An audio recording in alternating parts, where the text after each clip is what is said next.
Daniel Mercer had never thought much about sleep until he couldn't do it anymore. It started with a clock, a cheap battery-operated alarm clock with green LED numbers that glowed just a little too bright. 0:47. He stared at it. The colon between the hours and minutes blinked. On, off, on, off.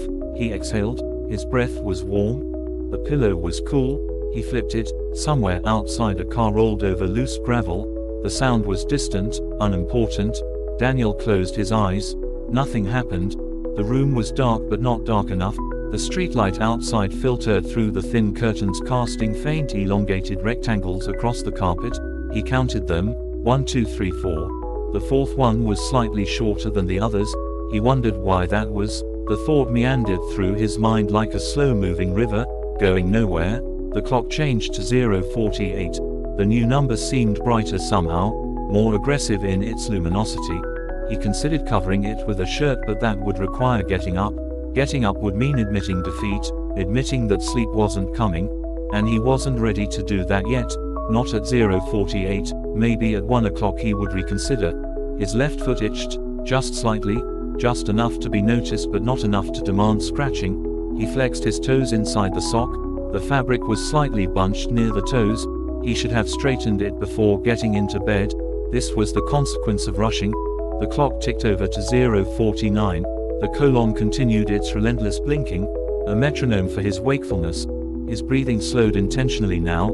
Deep breaths in, hold for 4 seconds, deep breaths out.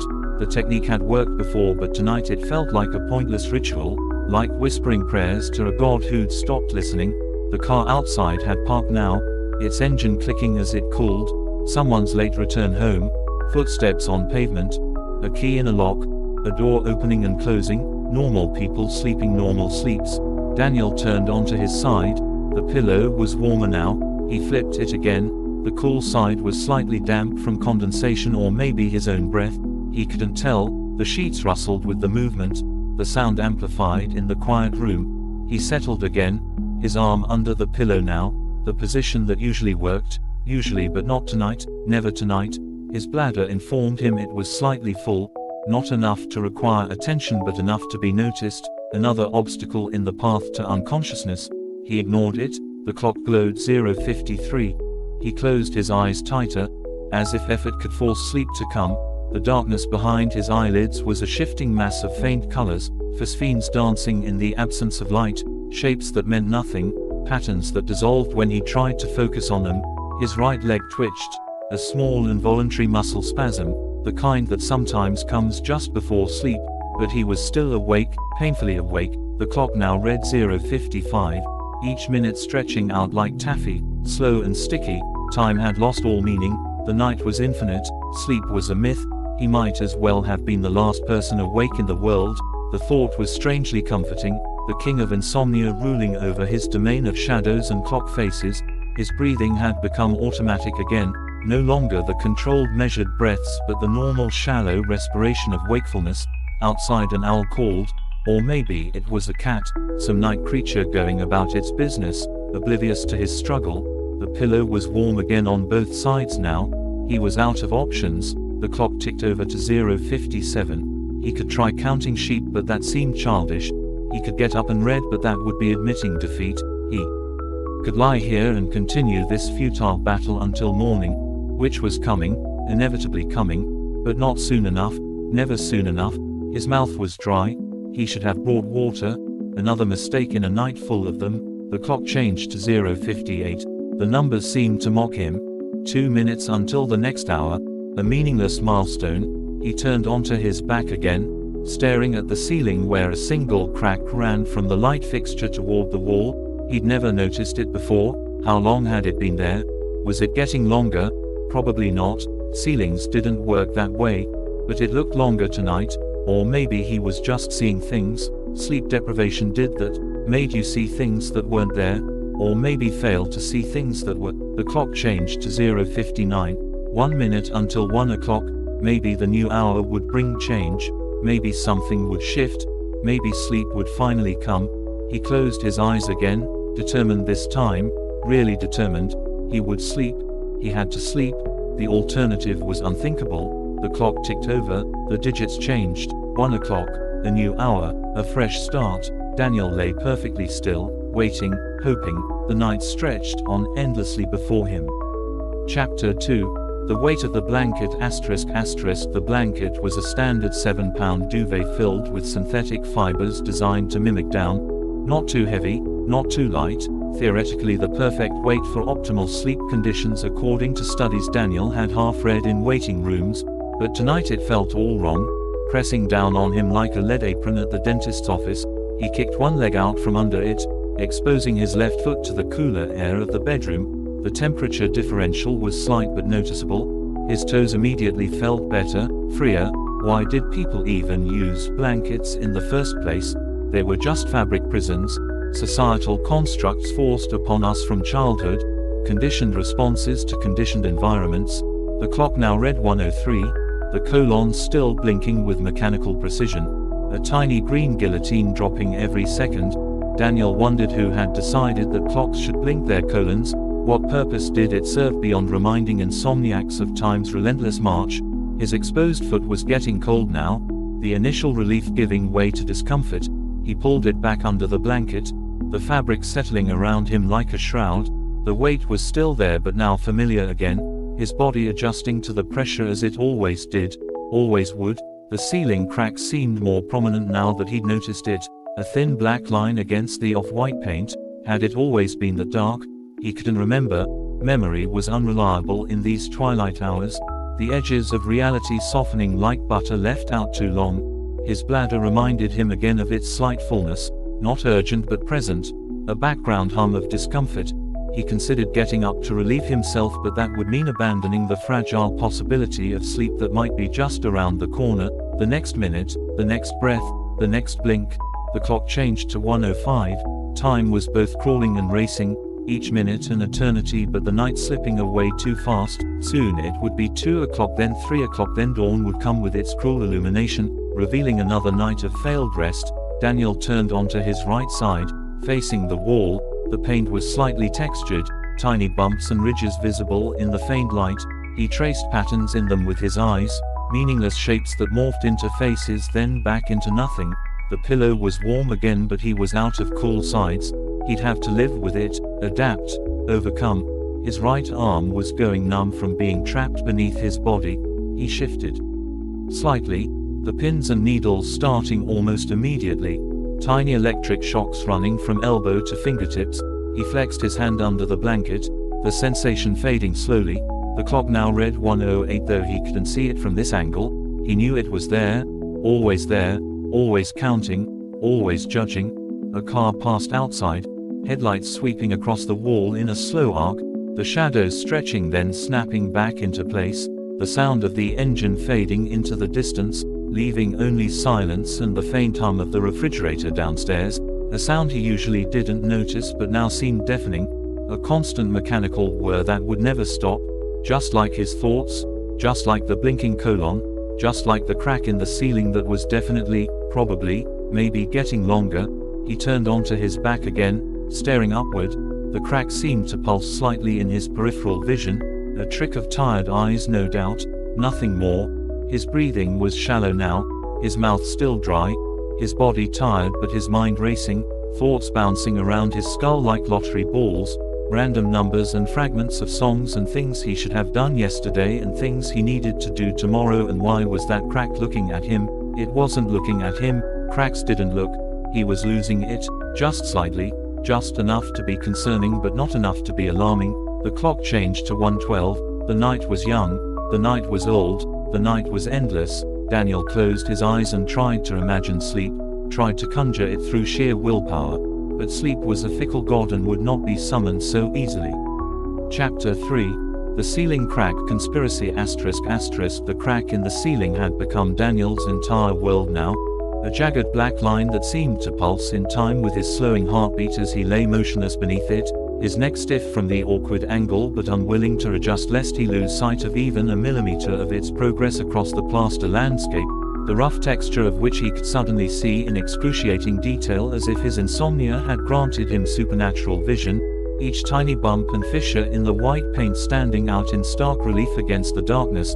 the crack itself no longer appearing like some random stress fracture but rather like a deliberate incision, a surgical cut made by some invisible scalpel that had peeled back the surface of reality just enough to reveal what?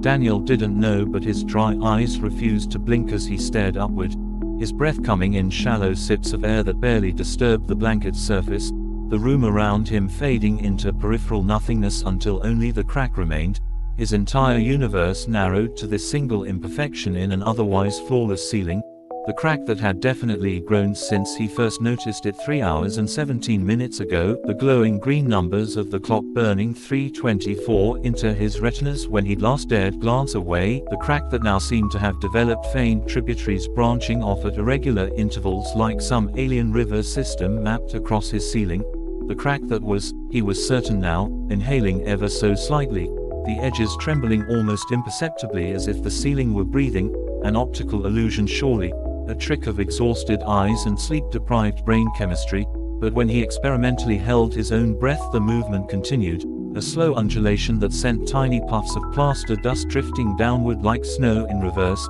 each sparkling particle catching the faint light from the street lamp outside as they fell toward his face in lazy spirals, one landing on his cheek with a sensation like static electricity, another on his parted lips tasting of chalk and something metallic, the crack now visibly widening at its center point near the light fixture where it had originated, the edges curling back like petals opening to some unseen sun, revealing not the expected darkness of the attic space above but instead a deeper blackness that seemed to absorb the light around it, a blackness that moved in ways darkness shouldn't move, swirling like oil in water but with purpose, with intention, and then, just as Daniel's oxygen-starved lungs forced him to gasp a desperate breath, the blackness blinked, a slow deliberate movement that sent ice water flooding through his veins, his body locking in primal terror as the ceiling above him ceased being a ceiling at all but rather something else entirely, something watching him back with patient, ancient amusement from just beyond the thinning veil of plaster and paint and rational explanation, the crack spreading faster now with audible pops and creaks of stress material, chunks of ceiling beginning to rain down around him as the thing beyond stretched its awareness into his world,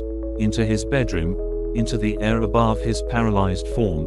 The last thing Daniel saw before squeezing his eyes shut being the way the streetlight's glow bent around the emerging presence like light around a black hole. The last thing he heard being a wet, organic sound of something massive shifting in a space that should have been far too small to contain it. The last thing he felt being the gentle pressure of countless unseen filaments brushing against his exposed face like spider silk made of frozen shadows before, mercifully, impossibly, sleep took him at last.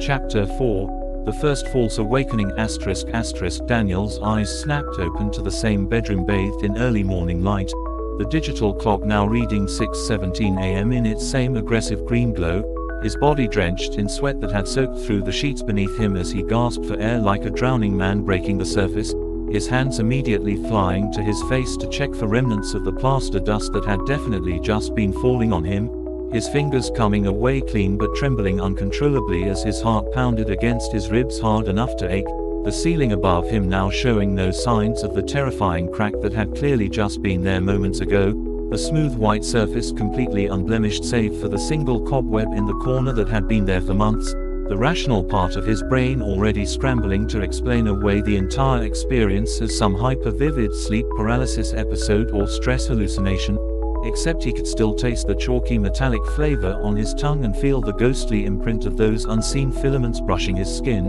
the memory so viscerally real that his body refused to accept it hadn't happened even as his eyes confirmed the ceiling was intact, the blankets tangled around his legs in a way that suggested hours of thrashing rather than peaceful sleep, his mouth so dry his tongue stuck to the roof when he tried to swallow, the morning sounds of birds and distant traffic outside somehow wrong in their normalcy, like the world was pretending nothing had happened while secretly laughing at him behind his back, his phone buzzing suddenly on the nightstand with its usual 6:20 a.m. alarm making him flinch so hard he nearly fell out of bed, the cheerful tone impossibly loud in the aftermath of whatever that had been, his fingers fumbling twice before managing to silence it as he sat up too fast, the room spinning around him as blood rushed from his head, his reflection in the dresser mirror across from the bed showing dark circles under bloodshot eyes and hair matted to one side from the sweat, the face of a man who hadn't slept at all. Despite the clock insisting several hours had passed, the sheets beneath him damp and cold against his legs as he swung them over the edge of the bed, his bare feet hitting the floor with a solidity that should have been reassuring but instead felt like a test to see if the floorboards would actually hold his weight this time. The house silent except for the settling creaks any old building made, except now he couldn't shake the feeling that some of those creaks were coming from the wrong places, from inside the walls rather than under the floor, from spaces that shouldn't exist between the studs and plaster, his hands gripping the edge of the mattress as he took slow deliberate breaths trying to steady himself, the morning light through the curtains now revealing dust motes floating lazily in the air, ordinary dust, not the strange glittering particles from his nightmare, though he still caught himself holding his breath as they drifted past his face, the rationalizations already forming in his mind as he stood on shaky legs and made his way to the bathroom, determined to wash away the lingering sensations of the night with scalding water and toothpaste, refusing to look back at the ceiling where nothing had been wrong, where nothing could have been wrong, where the crack definitely hadn't been real even though every nerve in his body was still screaming that it had been, that it still was, that it was simply waiting for him to stop looking to continue its slow spread across the surface of his reality. Chapter 5. The water test ***. The bathroom faucet ran cold before turning hot, the pipes groaning inside the walls as Daniel cupped his hands beneath the stream, watching water spill through his fingers before splashing against the porcelain sink. He counted to 30, the exact time recommended by sleep experts to shock the system awake, before plunging his face into the basin, icy water flooding his nostrils and sealing his eyelids shut in liquid darkness. For 3 full seconds he held himself there, heartbeat throbbing in his temples, until his lungs burned and he erupted upward with a gasp, water cascading down his neck and soaking into his t-shirt. The mirror showed a stranger dripping onto the tile floor, pupils still dilated from adrenaline despite the morning light now pouring through the bathroom window. He leaned closer, examining the faint red lines branching through the whites of his eyes like tiny cracks in ceramic glaze. The towel scraped rough against his skin as he dried off, each fiber suddenly hyper-real in his heightened state. He noticed things he'd never registered before, the way the terry cloth loops formed imperfect spirals, how the bleach stains on the hem resembled continents seen from space. The water had failed to cleanse the lingering taste of plaster from his mouth. Now toothpaste. Mint flooded his tongue as he scrubbed harder than necessary, foam spilling over his lips as he spit into the sink. The drain swallowed it with a wet gurgle that echoed strangely in the small room. His reflection blinked when he did. Mostly, there was a fractional delay, less than a quarter second, where the mirror Daniel's eyelids lagged behind his own. He froze mid-motion, toothbrush protruding from his mouth, tested it again, blinked slowly. The reflection matched perfectly this time. Of course it did. He spat again, avoiding the mirror's gaze as he rinsed his brush under water so hot it turned his fingertips pink. The bedroom door creaked when he pushed it open, a sound he'd been meaning to fix for months. Morning light revealed ordinary dust on the nightstand, ordinary wrinkles in the sheets. Only the indentation on the pillow proved he'd slept at all. His phone showed 3 notifications, a weather alert sunny, high of 72 degrees Fahrenheit, a news update, something about a missing hiker, and a reminder to buy milk. All perfectly normal, all completely wrong. Daniel dressed mechanically, pulling on jeans that felt oddly stiff against his skin. His fingers fumbled the belt buckle twice before it clicked into place. Downstairs, the kitchen smelled of old coffee grounds and the banana rotting in the fruit bowl. He stared at the appliance lights, the microwave's digital clock, the stove's green power indicator, all glowing steadily without that telltale blink between seconds. The refrigerator hummed its usual tune as he poured orange juice, the liquid unnaturally bright under fluorescent lights. He drank it in one go. The acidity burned his throat in a way that felt reassuringly real. The carton made a hollow thunk when he tossed it into the recycling bin. A single drop escaped, landing on the linoleum with a sound like a pin dropping in an empty auditorium. Daniel pressed his palm flat against the countertop. Cold formica, solid, unyielding. He pressed harder until his bones ached. This was real. The other thing, the crack, the filaments, the watching darkness, that hadn't been. Couldn't have been. The ceiling above him remained smooth and white, until he looked away. Then, just at the edge of hearing, something creaked. Not the house settling, not the pipes expanding, something stirring. Somewhere it shouldn't be. Chapter 6. The disappearing hour ***. Daniel's coffee maker gurgled its last drops into the carafe at precisely 7:03 a.m. He watched the steam rise in curling tendrils, counting the seconds as they ticked by on the stove clock. 7:04, 7:05. The morning news played quietly on his phone, a reporter's polished voice detailing a local power outage that had lasted exactly 63 minutes the previous night. Daniel's fingers froze around the mug handle. He scrolled back through his phone's notifications. The outage had occurred between 2:17 a.m. and 3:20 a.m. The exact time frame when the crack had appeared, when the thing behind it had. The coffee scalded his tongue as he drank too fast. He welcomed the pain. It grounded him, made the world feel solid. Except now the numbers on his microwave didn't match the stove clock.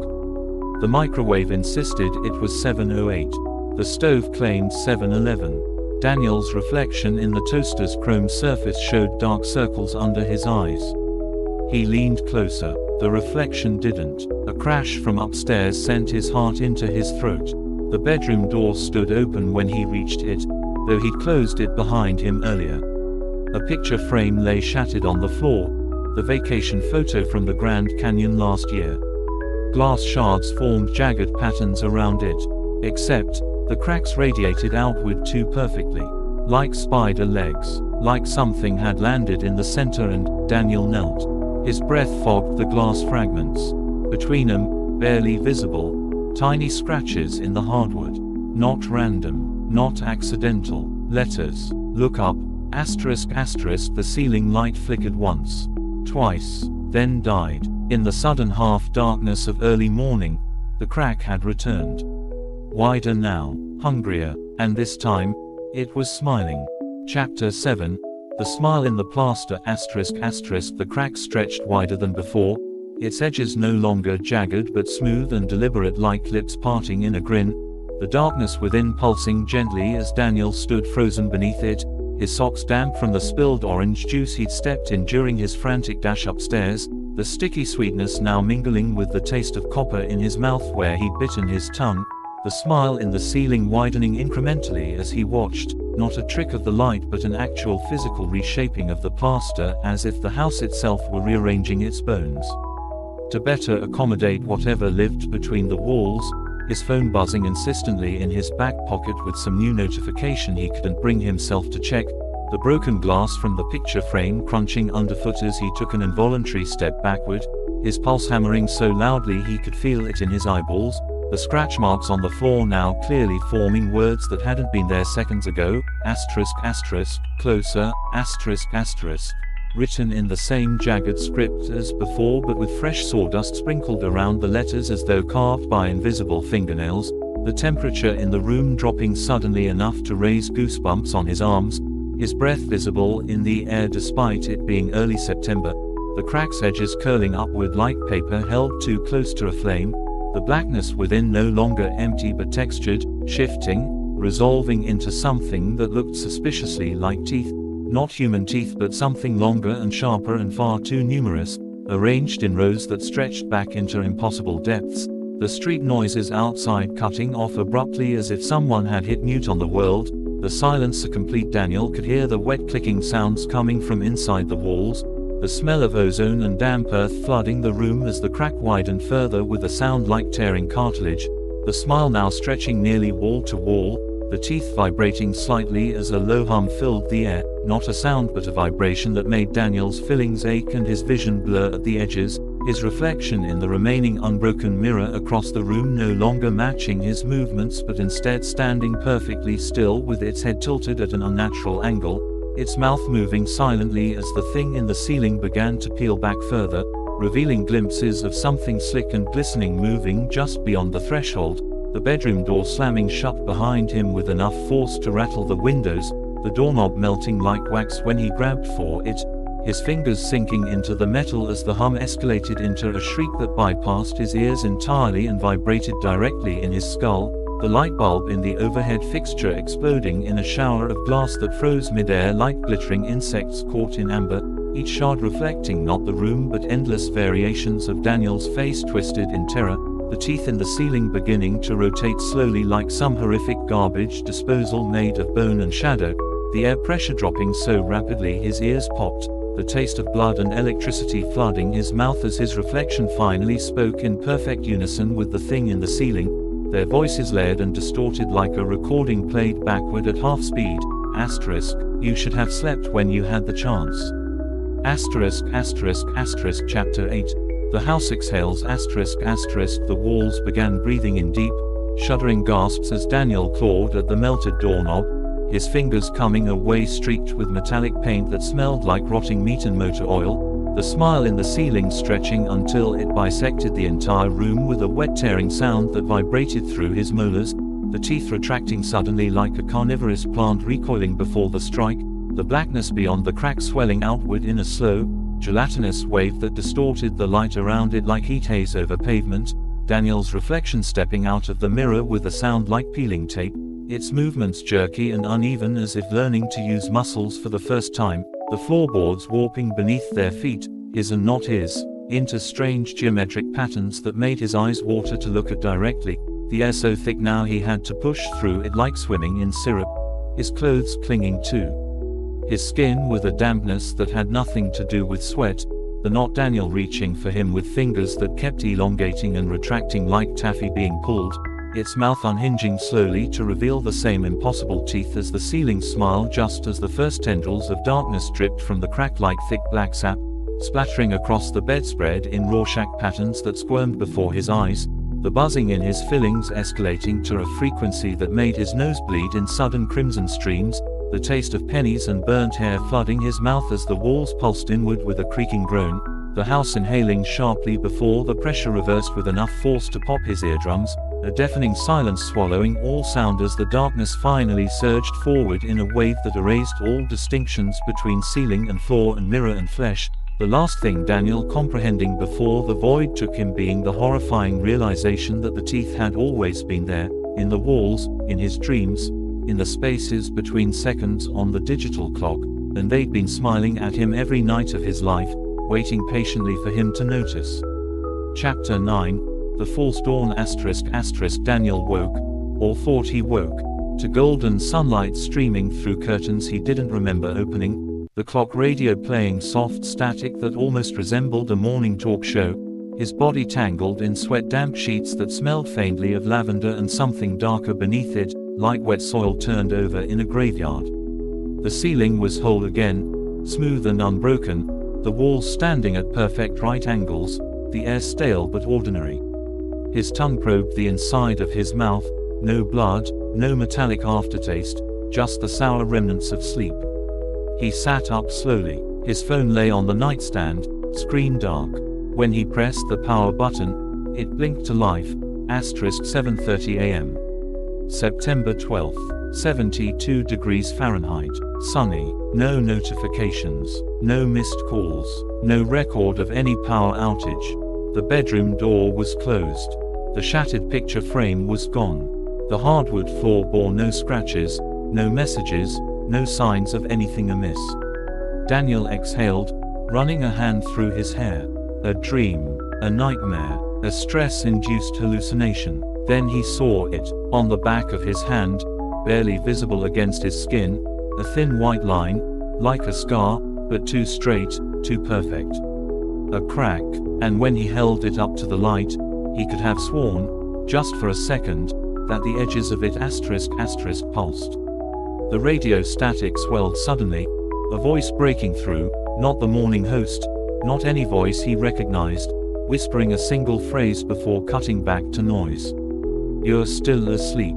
The sunlight dimmed, just slightly, and across the room, The mirror reflected nothing at all. Chapter 10. The static embrace ****. The radio static swelled into a physical presence, thickening the air like fog as Daniel stared at his reflectionless mirror, the sunlight bleeding from gold to gray in slow increments as though the day itself were losing interest, his scar pulse quickening in time with the now audible heartbeat thudding through the walls, the lavender scent curdling into something cloying and fungal, his fingers leaving faint indents in the mattress when he gripped it too hard, indents that didn't spring back but remained as permanent craters in the fabric, the radio dial twisting itself slowly clockwise despite no one touching it, the static resolving momentarily into a wet, guttural breathing before dissolving again into white noise, the ceiling light flickering in arrhythmic bursts that cast staggered shadows of things that weren't there, elongated limbs, too many joints,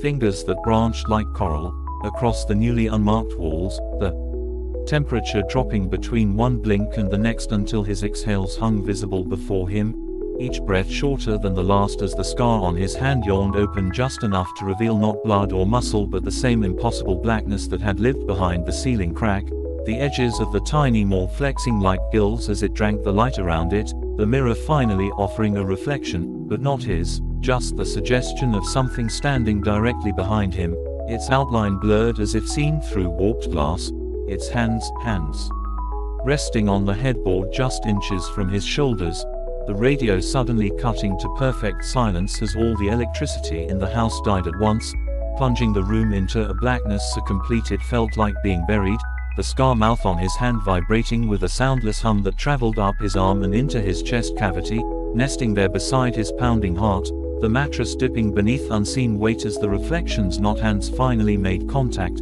cold seeping through his shirt in 5 precise points where fingers, claws, pressed against his spine, the last of the false light vanishing as the scar tore open completely, not just on his hand now but branching up his arm in luminous cracks that splintered beneath his skin like lightning frozen mid-strike, the darkness behind them stirring with slow, purposeful interest as the thing in the mirror leaned down, its breath smelling of turned earth and spoiled milk, and whispered directly into his ear with a voice made of radio static and breaking bones, ***, we've been waiting for you to wake up. The cracks spread faster. Chapter 11. The fracturing ***. Daniel's body became a battlefield of breaking points as the cracks spiderwebbed beneath his skin like ice giving way under too much weight, his veins glowing an eerie blue-white where the fissures branched through them, the thing behind him exhaling a laugh that smelled like a basement after heavy rain, damp concrete and forgotten things, its claws, definitely claws now, sinking deeper into his shoulders with a pressure that should have drawn blood but instead produced more cracks, his vision doubling then quadrupling as the fractures reached his face, the mirror showing not one but countless reflections of the thing embracing him from behind, each version slightly worse than the last, too many teeth where teeth shouldn't be, eyes that opened where eyes shouldn't grow, limbs that bent in places limbs shouldn't bend, the radio springing back to life with a burst of deafening static that resolved into a chorus of whispering voices all repeating the same phrase in overlapping waves. You never woke up, you never woke up, you never woke up. The bedroom walls swelling inward like lungs before collapsing outward into infinite black space, the bed falling away beneath them as they hung suspended in a void punctuated only by distant pinpricks of light that might have been stars or might have been eyes, the cracks in Daniel's body widening into canyons through which the void poured into him, filling him up with its ancient, hungry silence, the thing's embrace tightening as it whispered finally * directly into his cracking skull, the last solid pieces of his body giving way like rotten wood as the universe folded itself around them both, the distant lights rushing closer until they resolved into millions of identical ceiling cracks, each containing its own writhing darkness, each darkness containing its own Daniel suspended mid-scream, the realization dawning through the pain that this had always been the truth. He'd never left that first night, never truly woke up, had only ever been dreaming deeper and deeper into the crawl space behind reality where these things had been waiting with infinite patience. Their teeth, so many teeth, finally closing around him as the cracks completed their work and he came apart in perfect, silent pieces. Chapter 12. The Dreaming Place.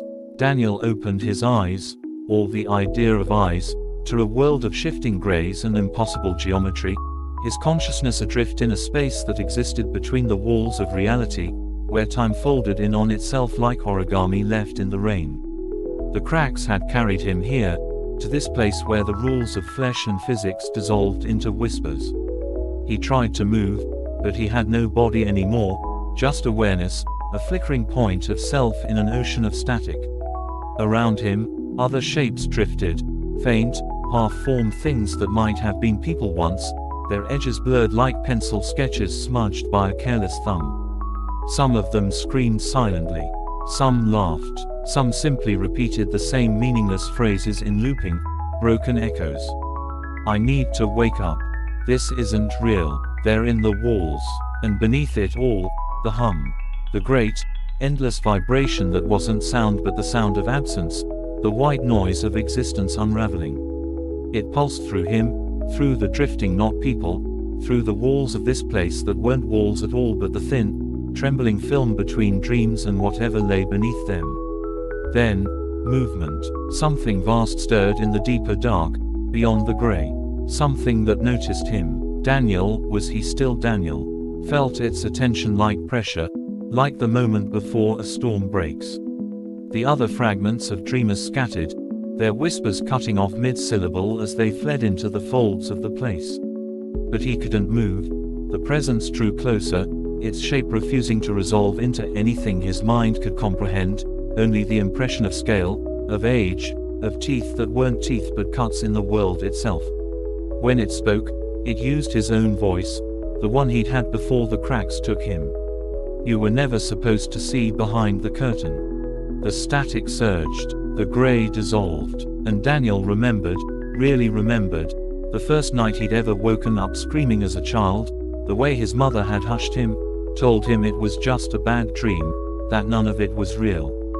She'd been wrong. The presence exhaled, and the dreaming place reshaped itself around them both, walls knitting together from fragments of forgotten nightmares, a room assembling itself piece by piece, a perfect replica of his childhood bedroom, down to the dinosaur nightlight and the scratch on the dresser from when he'd thrown a toy truck. The ceiling here was flawless. No cracks, no smiles. The presence loomed in the corner where the shadows pulled thickest, its voice softer now, almost gentle. But since you're here, the closet door creaked open. Inside, only darkness, and the faintest sound of breathing. Not his. Let's show you what real dreaming looks like. The door swung wider. Daniel tried to scream, but the dreaming place had already taken his voice. Chapter 13. The closet's breath the closet door yawned wider on hinges that didn't squeak but rather emitted a sound like teeth grinding in sleep. The darkness within so complete it seemed to suck the pale glow from the dinosaur nightlight into its depths. Daniel's stolen voice trapped somewhere between his throat and the air as the breathing from inside quickened, wet, labored inhalations that hitched every third breath like a sob caught in a chest, the presence in the corner vibrating with what might have been laughter or static or the sound of 1,000 fingernails scraping drywall, the closet's interior revealing itself in increments as Daniel's vision adjusted against his will, first the hanging shirts swaying though no breeze touched them, then the shoeboxes stacked just slightly wrong with lids that didn't quite fit, then the back wall where the wallpaper peeled upward in curls that shuddered like living things, the pattern of cartoon rockets revealing themselves to be not rockets at all but elongated fingers when seen straight on, the breathing coalescing into a shape that crouched among the winter coats, smaller than it should be given the volume of its inhalations, its limbs folded at angles that bypassed bone restrictions entirely, its face, if it had a face, hidden beneath the drooping hood of a jacket that hadn't been in Daniel's childhood closet, the fabric moving independently like the skin of something breathing beneath it, the presence in the corner surging forward without moving, its attention like a physical weight pressing Daniel's awareness down into the carpet fibers that now squirmed beneath him like maggots in spoiled meat, the closet creature extending one arm, too long, too many joints, to brush a single claw, yellowed, chipped, unmistakably human in shape, against the nearest shoebox, the lid sliding off with a whisper to reveal not sneakers but a nest of hair and fingernail clippings and, worst of all, a single Polaroid photo of Daniel asleep in his adult bed taken from above as though through the ceiling crack, the date scrawled in the corner in his own handwriting reading yesterday, The closet creature's breathing hitching again as it reached for another box, this one emitting a faint buzzing like a trapped fly against a windowpane, the lid trembling as whatever lay inside strained against its confines, the presence in the corner humming in approval as the walls of the childhood bedroom began to sweat a thick, amber-colored fluid that smelled of hospital antiseptic and spoiled milk, the dinosaur nightlight's bulb bursting with a soft pop that left them in darkness save for the faint glow now emanating from the closet creature's hood where a face should be, two pinpricks of light that resolved into the exact shade of green from Daniel's alarm clock, blinking in perfect sync with the remembered rhythm of 047, 047, 047, the numbers searing themselves into the dark as the final shoebox lid gave way with a sound like a ribcage cracking open. Chapter 14, The Memory Box ***. The buzzing from the last shoebox resolved into a swarm of black-winged things that poured forth like liquid shadow, their bodies not quite insects but jagged fragments of darkness given motion, their wings vibrating at a frequency that made Daniel's teeth ache even in his disembodied state, the creatures swirling around the closet in a cyclone of twitching legs and needle-like mouthparts before diving as one toward the Polaroid photo, not attacking it but merging with it, their bodies flattening and stretching like melted film until the image warped and bubbled, the scene shifting to show Daniel not asleep but wide-eyed in bed at 047 staring directly at the camera, at the ceiling crack, at the thing watching him, his mouth open mid-scream though the photo remained soundless, the closet creature's breathing now synchronized with the rising and falling of the photo Daniel's chest, its clawed finger tracing the edge of the image with disturbing tenderness before flipping it over to reveal words burned into the back in the same handwriting from his phone's grocery reminder, milk, eggs, remember the way the light bends around them ***, the presence in the corner surging forward in a rush of static that peeled back the layers of the bedroom like layers of skin, revealing walls composed of countless other Polaroids, every night of Daniel's life documented from that impossible overhead angle, each image slightly more distorted than the last as the cracks spread through them like veins, the later photos showing glimpses of things that hadn't been there originally, a hand too long, too many knuckles reaching down from the ceiling in one, the suggestion of teeth reflected in Daniel's terrified eyes in another, the closet creature producing a fresh photo from beneath its hooded jacket, this one still developing as they watched, the chemical smear resolving into an image of this very moment, the creature itself visible in the background of the shot despite being the one holding the camera, the paradox making the air vibrate with wrongness as the presence reached into Daniel's chest when had he regained a body, and withdrew a thread of silver light that pulsed in time with his panicked thoughts, the creature accepting this offering with a wet click of its two human teeth, threading the light through one of its claws like fishing line before casting it into the growing pile of photos where it immediately wove itself into the tapestry of memories, the walls breathing inward as the entire scene folded itself into a perfect origami box no larger than a human heart, the presence placing it gently into Daniel's newly materialized hands where it sat pulsing with unnatural warmth, the closet door slamming shut with finality as the childhood bedroom dissolved around them, the last thing Daniel heard before waking, really waking this time, being the creature's whisper from all directions at once, "You'll feed this to the cracks when you go back." Chapter 15, The Devouring Light ***. The origami box burned in Daniel's palms with a cold fire that left no marks but seared straight through to his bones, its paper folds fluttering like a panicked bird's heartbeat against his skin as the silver thread inside pulsed in time with the cracks still branching beneath his flesh, the world around him unraveling at the edges into jagged strands of light and shadow that rewove themselves into his adult bedroom, except wrong, the angles subtly skewed like a reflection in a funhouse mirror, the ceiling crack gaping wide above his bed with its teeth now fully bared in a rictus grin, the photographs from the memory box spilling from his hands like water and flowing upward in a shimmering reverse waterfall to coat the cracks' edges in 1,000 flickering images of every night he'd ever spent in this room, each photo dissolving as it touched the darkness to become another tooth in that impossible maw, the presence from the closet now squatting on his dresser with its hood thrown back to reveal a face that kept changing every time Daniel blinked,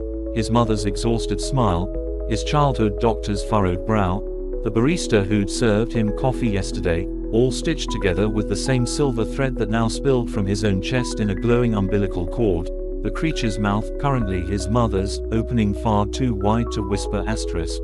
They're hungry, asterisk. Just as the ceiling cracked, convulsed and unleashed a beam of black light that struck Daniel square in the chest with the weight of a collapsing star, the silver thread snapping taut as the cracks in his body flowered open like gruesome petals to reveal that same all-consuming darkness beneath his skin, his flesh becoming transparent as the light poured into him and through him, illuminating the fossilized remains of every nightmare he'd ever suppressed, the childhood monster under the bed now clearly visible as a shriveled homunculus made of chewed fingernails and baby teeth, the sleep paralysis demon from college frozen mid-crawl with its 2 long fingers buried in his ribcage, the thing that had watched him from the mirror just last week now reduced to a smudge of soot on the inside of his eyelids, all of them dissolving as the black light reached them, their essence flowing up through Daniel's throat in a scream made of static and moth wings to be devoured by the waiting ceiling crack, the creature on the dresser clapping its ever-changing hands with childish glee as Daniel's body became a conduit for the feast,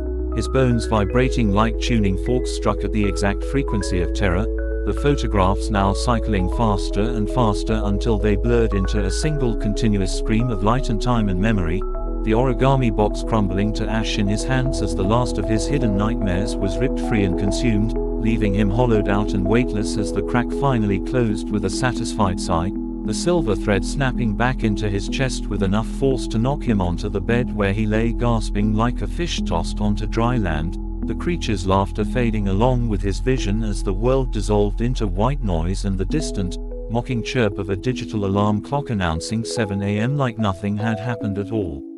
Chapter 16.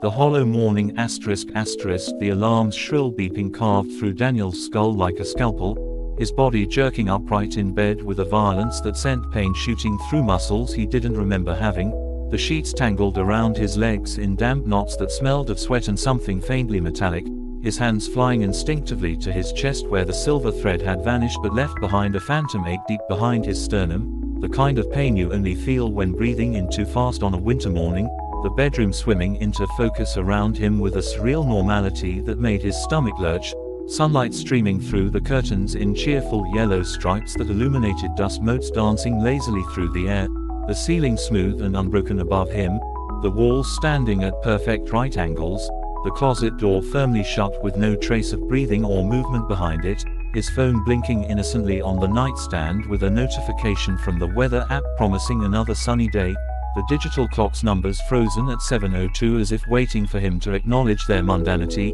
Daniel's throat raw like he'd been screaming but no sound coming out when he tried to speak, his reflection in the dresser mirror pale but otherwise normal except for the way its eye seemed to track him a half second after he moved, the taste of something bitter and electric coating his tongue as he swung his legs over the edge of the bed, his toes curling against the carpet that felt suspiciously like it was breathing very softly beneath his feet, the origami box's ashes nowhere to be seen but a fine gray powder dusting his palms that disappeared when he rubbed his hands together, the morning sounds of birds and distant traffic outside the window too perfectly timed like a recording set to loop, the doorknob cool against his skin but sticking slightly when he turned it as if the mechanism had rusted overnight, the hallway outside his bedroom stretching just a fraction longer than it should have before depositing him in a bathroom where the water from the faucet ran clear for 3 full seconds before turning the exact shade of gray as the powder on his hands, the mirror above the sink showing his exhausted face but refusing to fog up no matter how much steam rose from the running water,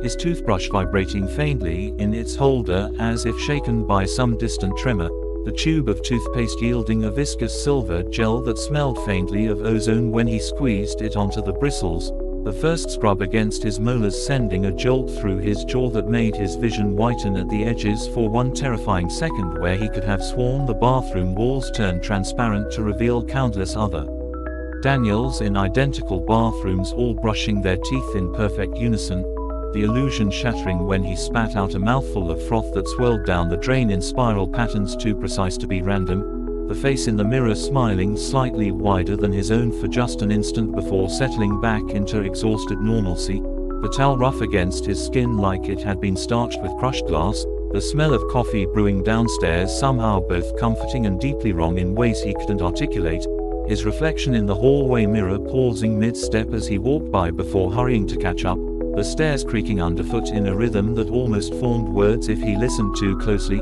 the kitchen bathed in golden morning light that somehow failed to reach the corners where the shadows pulled thicker than they should have, the coffee pot full to the brim with a liquid black enough to swallow the light around it, the carton of milk in the fridge dated today but smelling faintly of the same spoiled sweetness from his dream, the cereal box in his hands rustling as if something alive stirred inside, the morning news on the radio cutting out mid-sentence to play 3 seconds of that same wet static from his nightmares before resuming like nothing had happened, the spoon in his hand bending slightly when he picked it up as if made of wax that had softened overnight, the first bite of cereal turning to ash on his tongue that reformed into perfect crunchy loops the moment he tried to spit it out, the clock on the microwave flickering from 7:35 to 7:36 with a faint click that echoed through the silent house like a bone snapping, the shadow behind him stretching just a bit too far across the linoleum and moving a heartbeat too late to match his motions, the silver thread in his chest giving one final painful throb as realization dawned.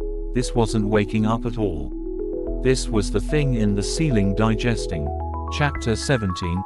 The digestion ***. The realization crystallized in Daniel's mind like frost spreading across a window pane, his coffee cup slipping through fingers that suddenly couldn't remember how to grip, the dark liquid splashing across the kitchen tiles in a pattern that resembled the ceiling crack's jagged smile, each droplet quivering before rolling unnaturally toward the shadow pooling beneath the refrigerator, his reflection in the toaster's chrome surface stretching and compressing like taffy as the truth took root.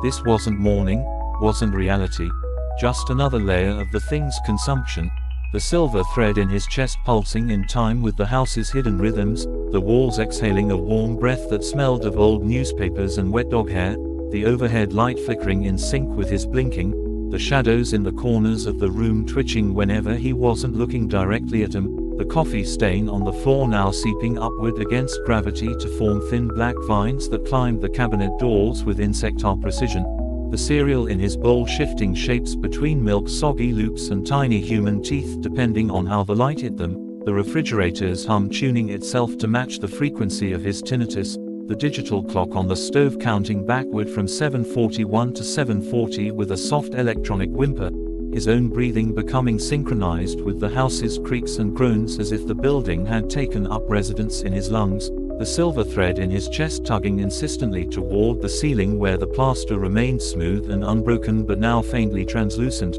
revealing the suggestion of movement in the space between the floors, something massive and patient circling just beyond the veil of reality, the memory of the origami box flaring behind his eyes. Like a dying light bulb's last burst of illumination, the photographs from his nightmares still being digested somewhere in the thing's impossible gullet, his reflection in the microwave door mouthing words he couldn't hear but understood instinctively, **you're still part of the meal**, the house around him flexing like a living diaphragm as the digestion process continued, the walls absorbing the spilled coffee, the distorted shadows, even the sound of his panicked breathing as the thing incorporated every aspect of this false morning into itself, the silver thread growing hotter in his chest until it burned through the fabric of his t-shirt without damaging the material, the light coming through the windows dimming as if the sun itself were being slowly digested, the air growing thick with the scent of melting plastic and childhood memories best left forgotten, Daniel's hands trembling as they passed through the kitchen faucet's stream only to come away perfectly dry, the water turning to vapor before touching his skin, the house's breathing deepening into a rhythm that matched the slow, inevitable contractions of a predator's digestive system, the ceiling above him rippling like pond water disturbed by some enormous submerged creature, the silver thread now glowing bright enough to cast his bones in sharp relief through his flesh, his final thought before the house swallowed this layer of the dream whole being that he could finally hear the thing in the wall singing, a lullaby in a language made of teeth and static and the spaces between seconds, as the world dissolved around him once more. Chapter 18. The False Awakening Loop ***. Daniel's eyes snapped open to the same green LED numbers glowing 3:17 a.m., the same faint streetlight patterns on the carpet, the same dry-mouthed gasp as his body jackknifed upright, only this time his hands immediately flew to his chest where the silver thread had burned him, fingertips encountering not unbroken skin but a raised ridge of scar tissue forming the exact shape of the origami box's final unfolding, The bedroom around him identical in every detail down to the slight musty smell from the air conditioner vents and the particular wrinkle in the curtains he'd been meaning to fix, except now the walls pulsed faintly with each heartbeat, not visibly but in some subliminal way that made the shadows between the dresser and closet seem to breathe, the digital clock's colon blinking in perfect sync with the new scar's throbbing ache, his reflection in the dark window across the room moving a half second too slow when he turned to look at it, the silver thread's remnant glowing just enough to illuminate the veins in his chest like cracks in porcelain when he pulled his shirt aside,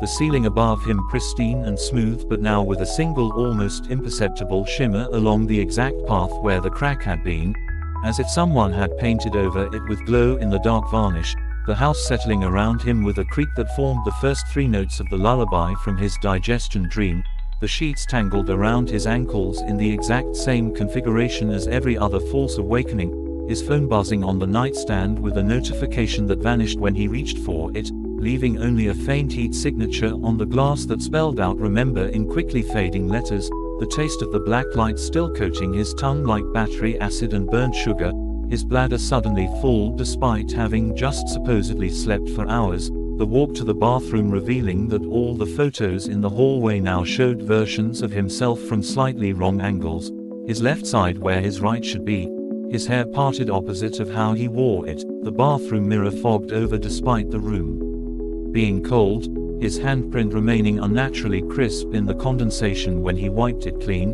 the face looking back at him older than it should be with faint cracks radiating from the corners of its eyes like dried mud, the toothpaste foaming pink in the sink as if mixed with blood though his gums weren't bleeding, the shower curtain rustling behind him though no window was open, the silver thread scar flaring white hot when he reached to investigate, a warning, the house inhaling sharply through its vents as all the water droplets on the shower curtain suddenly rolled upward against gravity to form perfect inverted teardrops along the top rod, the bathroom door slamming shut on its own with enough force to crack the mirror's surface in a spiderweb pattern that somehow reflected even more versions of himself behind him, each one more distorted than the last, the silver thread scar now vibrating at a frequency that made his back teeth ache as the cracks in the mirror began weeping that same black light from his digestion dream, the droplets hovering in midair before streaking toward his chest scar like iron filings to a magnet, each impact sending a shockwave of memories through his nervous system, every false awakening, every ceiling crack, every closet breath, all cycling faster and faster until time itself seemed to stutter, the house's walls turning transparent to reveal the enormous pulsing thing coiled through the building's bones like a tapeworm made of static and bad dreams, its body passing through walls and pipes and support beams as if they weren't there, its countless mouths working rhythmically as it digested not just Daniel but thousands of others trapped in their own layered nightmares, their silver threads all converging in its central gullet where a false sun made of compressed screams pulsed hungrily. The last thing Daniel understood before the scene reset again being that the 3:17 on his clock wasn't a time, it was a countdown. Chapter 19. The countdown's secret ***, the numbers 3:17 pulsed like a living thing on the clock face, each flicker of the colon sending vibrations through Daniel's bones that resonated with the scar over his sternum, his skin stretched too tight over ribs that ached with remembered impacts from realities that hadn't quite happened yet, the bedroom walls now translucent enough to reveal the scaffolding of the nightmare, endless branching corridors of other bedrooms housing other Daniels at other stages of digestion, some still screaming into phones that had melted into their hands, others reduced to twitching silhouettes pressed like fossils into their mattresses, the silver threads connecting them all converging into the pulsing full sun that now hung where his ceiling light should be, its surface swirling with faces that bubbled up and popped in endless succession, each expression freezing in identical rictus grins as they breached the surface,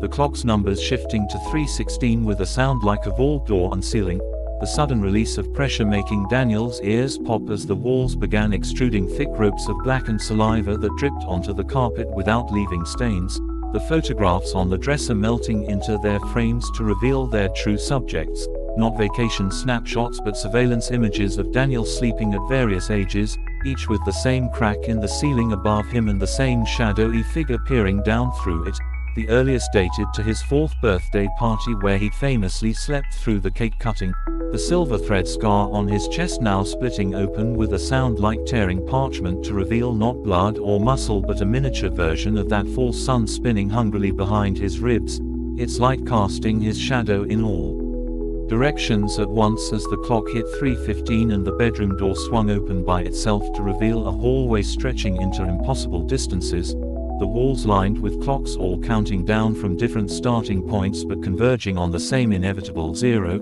his reflection in the hallway mirrors walking ahead of him despite his body remaining frozen on the bed, the doppelganger growing more distorted with each step, arms lengthening, jaw unhinging, eyes migrating to wrong places on its face, until it reached the end where a single door stood ajar, the number 317 gleaming in fresh paint that smelled like copper and burnt hair, the reflection turning to smile at him with teeth grown from his own silver thread before stepping through into blinding whiteness, the real Daniel finally able to move just as the clock struck 3:14 and the bedroom collapsed inward like a deflung lung, the walls folding into origami shapes that formed the same box he'd carried in the closet dream, the false sun in his chest cavity now singing in the voice of his childhood pediatrician explaining how all children eventually outgrow their nightmares, the words warping and distorting as the countdown reached 3:13 and the box's lid sealed itself with a finality that echoed through every layer of the nightmare, the last thing Daniel saw before the darkness took him again being his own reflection in the bedroom window's glass, not twisted or monstrous but heartbreakingly ordinary, mouthing the words, "You've been here 316 times before," as the numbers on the clock finally, mercifully, changed to 3:12. Chapter 20. The unwanted revelation ***. The clock's transition to 3:12 unleashed a seismic shift in the fabric of the nightmare. Daniel's bedroom walls dissolved into swirling particles of light and static that reconfigured themselves into a perfect replica of his childhood pediatrician's office, the familiar scent of antiseptic and bubblegum-flavored fluoride washing over him as he found himself strapped to the examination table in a paper gown that crinkled with every panicked breath, the silver thread scar on his chest now visibly connected to the overhead examination light whose bulb pulsed with the same rhythm as the false sun from previous cycles, the walls papered not with cheerful cartoon animals but with endless printouts of his own sleep study results, each page dated years apart yet all showing the same flatlined REM cycles and scribbled notations about unusual theta wave activity, the pediatrician's stool creaking as it spun slowly to reveal not drive Rosenbaum but the hooded figure from his closet dreams now wearing a stethoscope made of interlocking human teeth, its ever-changing face settling into an uncanny valley approximation of Daniel's own features stretched over what was clearly not a human skull, the hands holding the medical chart elongating as the creature flipped through pages that rustled like dried insect wings, its voice when it spoke perfectly mimicking his mother's worried tones from childhood as it said, "We've reviewed your test results and there seems to be some confusion about what's real," the silver thread suddenly yanking Daniel upright into a sitting position as the examination light flared bright enough to bleach his vision white, revealing in its glare that the office's walls were actually translucent membranes through which countless other Daniels could be seen undergoing identical examinations at slightly different stages, some calmly answering questions while their examiners' mouths unhinged like snakes, others screaming soundlessly as nurses with too many joints restrained them, still others reduced to twitching husks being loaded into what looked like industrial refrigerators labeled, "Case Resolved," in cheerful primary colors, the creature's cold fingers pressing against Daniel's newly exposed back where he couldn't see but could certainly feel the rows of barcodes etched into his skin like old scar tissue,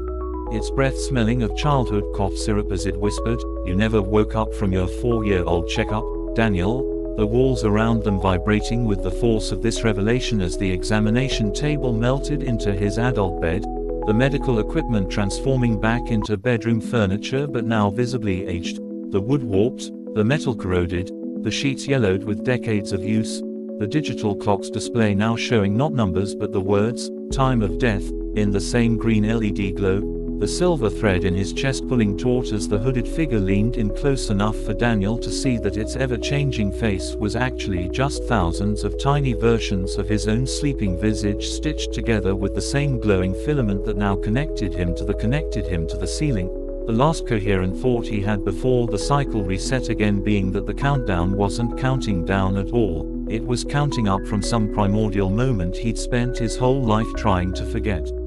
Chapter 21. The primal moment ***. The world dissolved into blinding white pain as Daniel's mind tore through layers of false memory, each revelation peeling back another decade of fabricated mornings until he stood, not in his bedroom, not in any room at all, but in the infinite white space between seconds, his body reduced to its barest essence, the silver thread stretching taut from his chest into the void, the scar tissue pulsing with remembered heartbeats, his hands translucent with the weight of all the lives he'd almost lived.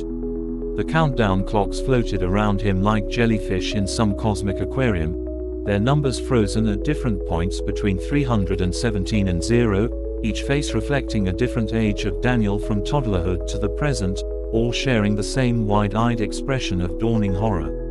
The thing from the ceiling crack unspooled itself before him, not a monster but a vast, indifferent machine made of folded time and forgotten memories, its gears turning with the smooth precision of a well-maintained lie, its cogs made from the compacted dust of every nightmare he'd ever suppressed. The silver thread connected not to its maw but to a single glowing filament in the machine's core, one among billions just like it, each vibrating with the unique frequency of someone else's endless night. The truth arrived without fanfare. This wasn't possession or haunting. This was digestion, the slow, systematic breaking down of a mind that had seen behind the curtain too young. The 4-year-old Daniel hadn't woken from his checkup because 4-year-old Daniel had never existed, not really.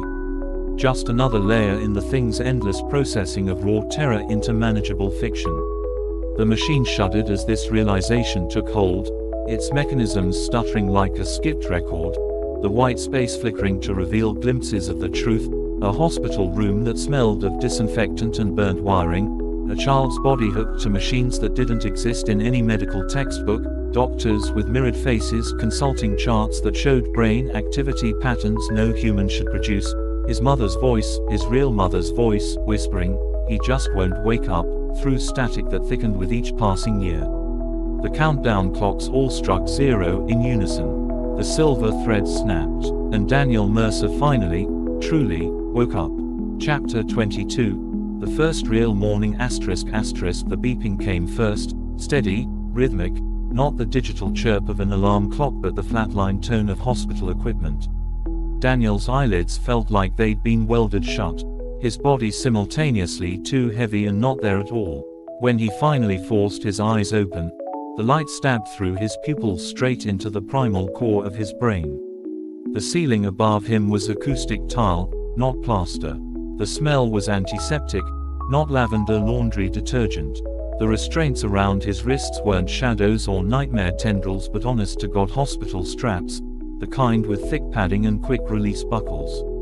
A figure moved at the edge of his vision, not the hooded thing, not a reflection, but a tired-looking nurse with St. Vincent's psychiatric embroidered on her scrubs. Her mouth moved but the words arrived seconds late, his brain struggling to decode human speech after so long subsisting on static and screams. "Back with us, Mr. Mercer." The heart monitor's steady beep accelerated as memory crashed over him in waves. The car accident that wasn't an accident, the white van that ran the red light, the way the world had folded in on itself in the moment before impact. Not a crash, a harvest. The nurse's hand on his arm felt scaldingly real. "You've been in a coma for 317 days. The number hung in the air between them, its digits rotating slowly like the arms of a clock. Daniel's throat produced a sound that hadn't been heard in the waking world for nearly a year, a dry, cracked whisper. It wasn't a dream. Behind the nurse, where the wall met the ceiling, the first hairline fracture began to spread. Chapter 23. The fractured reality ***. The hospital room air tasted sterile and metallic as Daniel's newly awakened lungs struggled to reinflate properly after 317 days of mechanical breathing, his muscles atrophied and trembling beneath the thin hospital gown that stuck to his sweat-slicked skin, the nurse's fingers cold against his wrist as she checked his pulse with clinical precision while her eyes kept darting to the heart monitor displaying erratic spikes that shouldn't be possible for someone just emerging from a coma. The ceiling crack spread incrementally with each labored breath Daniel took, its path jagged like an EKG readout made physical, tiny flakes of plaster dust drifting down to land on his cheeks like artificial snow in a snow globe that had just been shaken. The doctor who entered wore a name tag that read, Drive. Rosenbaum, in bold letters that swam in Daniel's vision, his features rearranging themselves subtly whenever Daniel blinked, eyes drifting slightly farther apart, nose elongating, lips thinning, until he resembled nothing so much as one of those childhood drawings where facial features were placed randomly around the head. The clipboard in his hands contained pages that rustled like insect wings when flipped, the top sheet displaying Daniel's brain scans that clearly showed dark branching patterns through his frontal lobe resembling nothing so much as the silver thread's path through his dreamworld chest. Remarkable recovery, the not quite Rosenbaum said in a voice that layered professional calm over something wetter and more eager beneath. Though we'll need to keep you for more tests given the unusual nature of your brain activity during the coma. The heart monitor's steady beep accelerated as Daniel noticed the nurse's shadow stretching unnaturally long across the floor, its head cocked at an impossible angle while her physical body remained professionally poised, the overhead lights flickering in time with the spreading ceiling crack that now branched directly above the bed in a perfect fractal pattern. When Daniel managed to croak, "What tests?" the doctor's smile stretched just slightly too wide, his teeth gleaming like polished bone under the fluorescence, the clipboard's pages flipping on their own to reveal anatomical diagrams of a human head with the top of the skull removed to show not a brain but a miniature galaxy swirling inside, tiny stars pulsing in time with the heart monitor's beeps.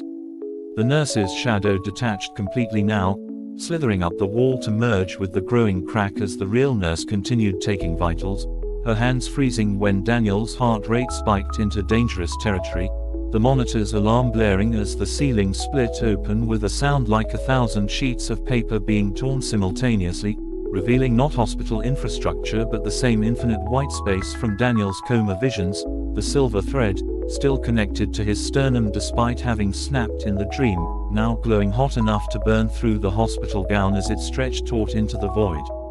The doctor's face melted like wax under a blowtorch, his features running together into a smooth mask with only the smile remaining as his body elongated upward, dress shoes fusing with the floor as his limbs twisted into something that was neither human nor machine but some terrible hybrid, the heart monitor flatlining even as Daniel felt his own heart hammering against his ribs, the crash team bursting through the door only to freeze mid-step like insects in amber, their faces locked in expressions of horror as they took in the scene, the cracked ceiling, the transformed doctor, the glowing thread, while Daniel realized with dawning terror that he'd never truly woken up at all.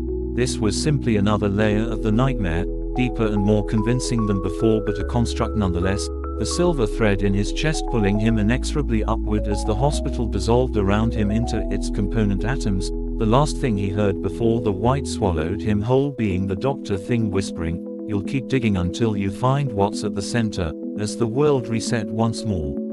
Chapter 24. The Core Unmasked. Daniel's body slammed back into awareness with the violent suddenness of a drowning man breaching the surface. Except there was no surface, no water, only the endless white void stretching in all directions, his body floating untethered in a space that had no up or down, no walls or floors, just the silver thread still embedded in his chest, now glowing so brightly it illuminated the hollows of his ribs from within. The thread stretched taut into the distance, vibrating with a frequency that made his teeth ache, pulling him forward through the nothingness towards something even his nightmare-addled mind couldn't yet comprehend.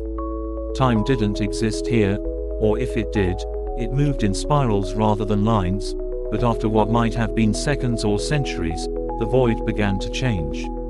Shapes emerged from the white like figures swimming up from the depths of milk, resolving into familiar forms, the ceiling crack from his bedroom, the closet creature's two long fingers, the melted doorknob, the hospital restraints, the countdown clocks, all orbiting a central point like planets around a black hole. And at the center, the machine. Not the vast, indifferent apparatus from before, but something smaller. More personal, more horrifying. It was a child's music box. The kind with a twirling ballerina inside. Except the ballerina was a crude stick figure rendition of 4-year-old Daniel, its limbs jerking in spasmodic motions as the mechanism wound down, its featureless face tilted up toward the lid in perpetual anticipation. The music it played wasn't a lullaby but a distorted recording of a woman's voice, his mother's, singing asterisk, "Hush little baby don't say a word," asterisk on a loop that grew more warped with each repetition. The box's exterior was covered in crayon scribbles that resolved into frantic, overlapping drawings of the ceiling crack, the hooded figure, the silver thread, and sitting beside it, legs crossed, was 4-year-old Daniel. Not a memory, not a hallucination, the real asterisk Daniel, the one who'd never woken up from his checkup, the one who'd been trapped here for 30 years. His small hands were busy threading new silver filaments into the music box's mechanism, each one connected to a floating image of Daniel at different ages, sleeping, screaming, unaware. His face was eerily calm, his eyes blank and shiny as marbles, his lips moving in time with the warped lullaby. When he noticed adult Daniel watching, he didn't react with surprise. Only resignation. "You found me," the child said, his voice not a child's at all but something ancient and tired. "I knew you would eventually." The silver thread in Daniel's chest pulsed once, violently, as the final realization struck. There was no monster, no nightmare, just a terrified little boy who'd been alone in the dark too long. And the desperate, unconscious decision he'd made to never wake up again. The music box's lid began to close. The child smiled, and Daniel Mercer finally understood the truth. Chapter 25, The Final Awakening asterisk. The music box's lid snapped shut with a sound like a guillotine blade dropping, the sudden darkness absolute as the silver thread connecting Daniel to his younger self flared white-hot before disintegrating into a shower of sparks that burned cold against his skin, the void collapsing inward like a deflating lung as the child's whisper, "You were supposed to forget," echoed through the tightening space, the pressure building until Daniel's bones creaked and his vision swam with black spots that resolved into floating fragments of every nightmare he'd ever endured, the ceiling crack's jagged smile, the closet's breathing darkness, the melted doorknob's impossible heat, all swirling around him in a maelstrom of remembered terror as the music box's mechanism wound down with agonizing slowness, each weakening note of the distorted lullaby sending seismic tremors through the disintegrating dreamscape, the walls of the void fracturing into jagged shards that reflected not Daniel's face but endless variations of the child he'd been, each reflection stuck in a different moment of the same eternal night,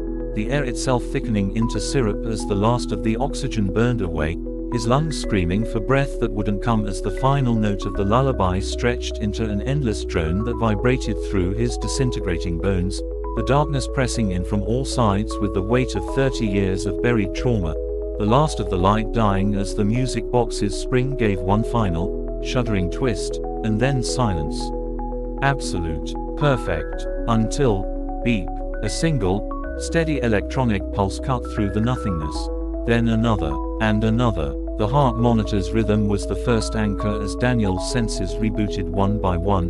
The antiseptic sting in his nostrils, the rough hospital sheets against his skin, the leaden weight of his atrophied limbs, the tube down his throat forcing air into lungs that fought to remember how to breathe on their own. The light behind his eyelids was blinding when he finally managed to open them, the ceiling above him blessedly solid and crack-free, his body racked with tremors as years of phantom adrenaline worked its way through his system.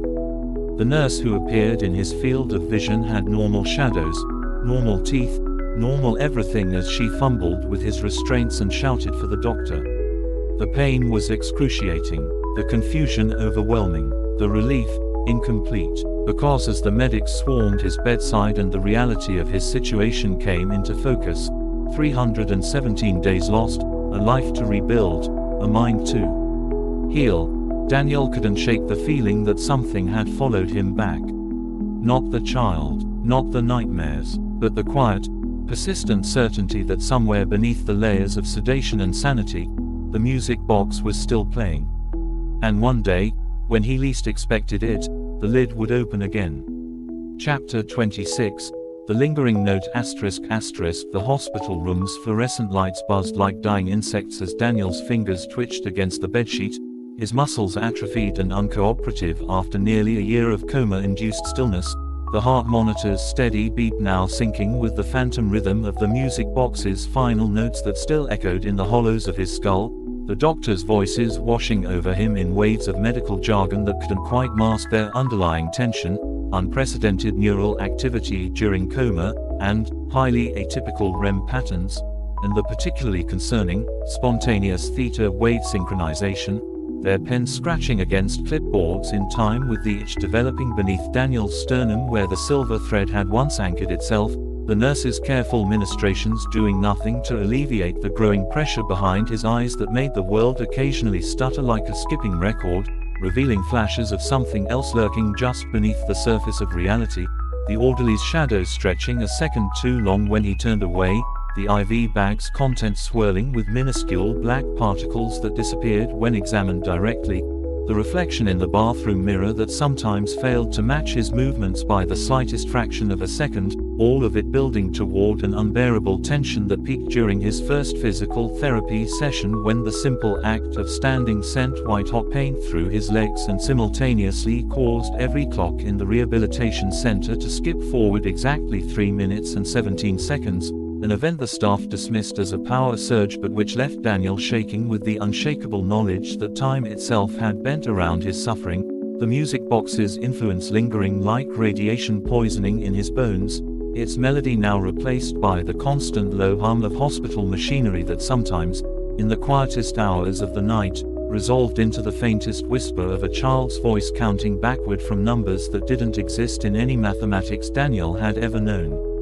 Chapter 27, The Hospital's Hidden Pulse ****, the walls of Daniel's recovery room breathed in time with the heart monitor's steady rhythm, the plaster expanding and contracting almost imperceptibly with each beat as he lay trapped in the limbo between sleep and wakefulness, his fingers tracing the raised scar on his chest where the silver thread had once connected him to the nightmare, now just an ordinary keloid according to every doctor who examined it, though none could explain why their instruments always malfunctioned when attempting to scan it, the ultrasound wand emitting a high-pitched whine and the MRI producing images that showed not tissue but what appeared to be intricate clockwork gears beneath his skin, the nurses exchanging uneasy glances as they documented these anomalies in charts that invariably went missing before the next shift change, the hospital's overhead lights flickering in perfect synchronization with Daniel's blinking despite being on separate electrical circuits, the IV drip delivering its saline solution at a rate that matched not his body's needs but the tempo of the forgotten lullaby still echoing in his bones,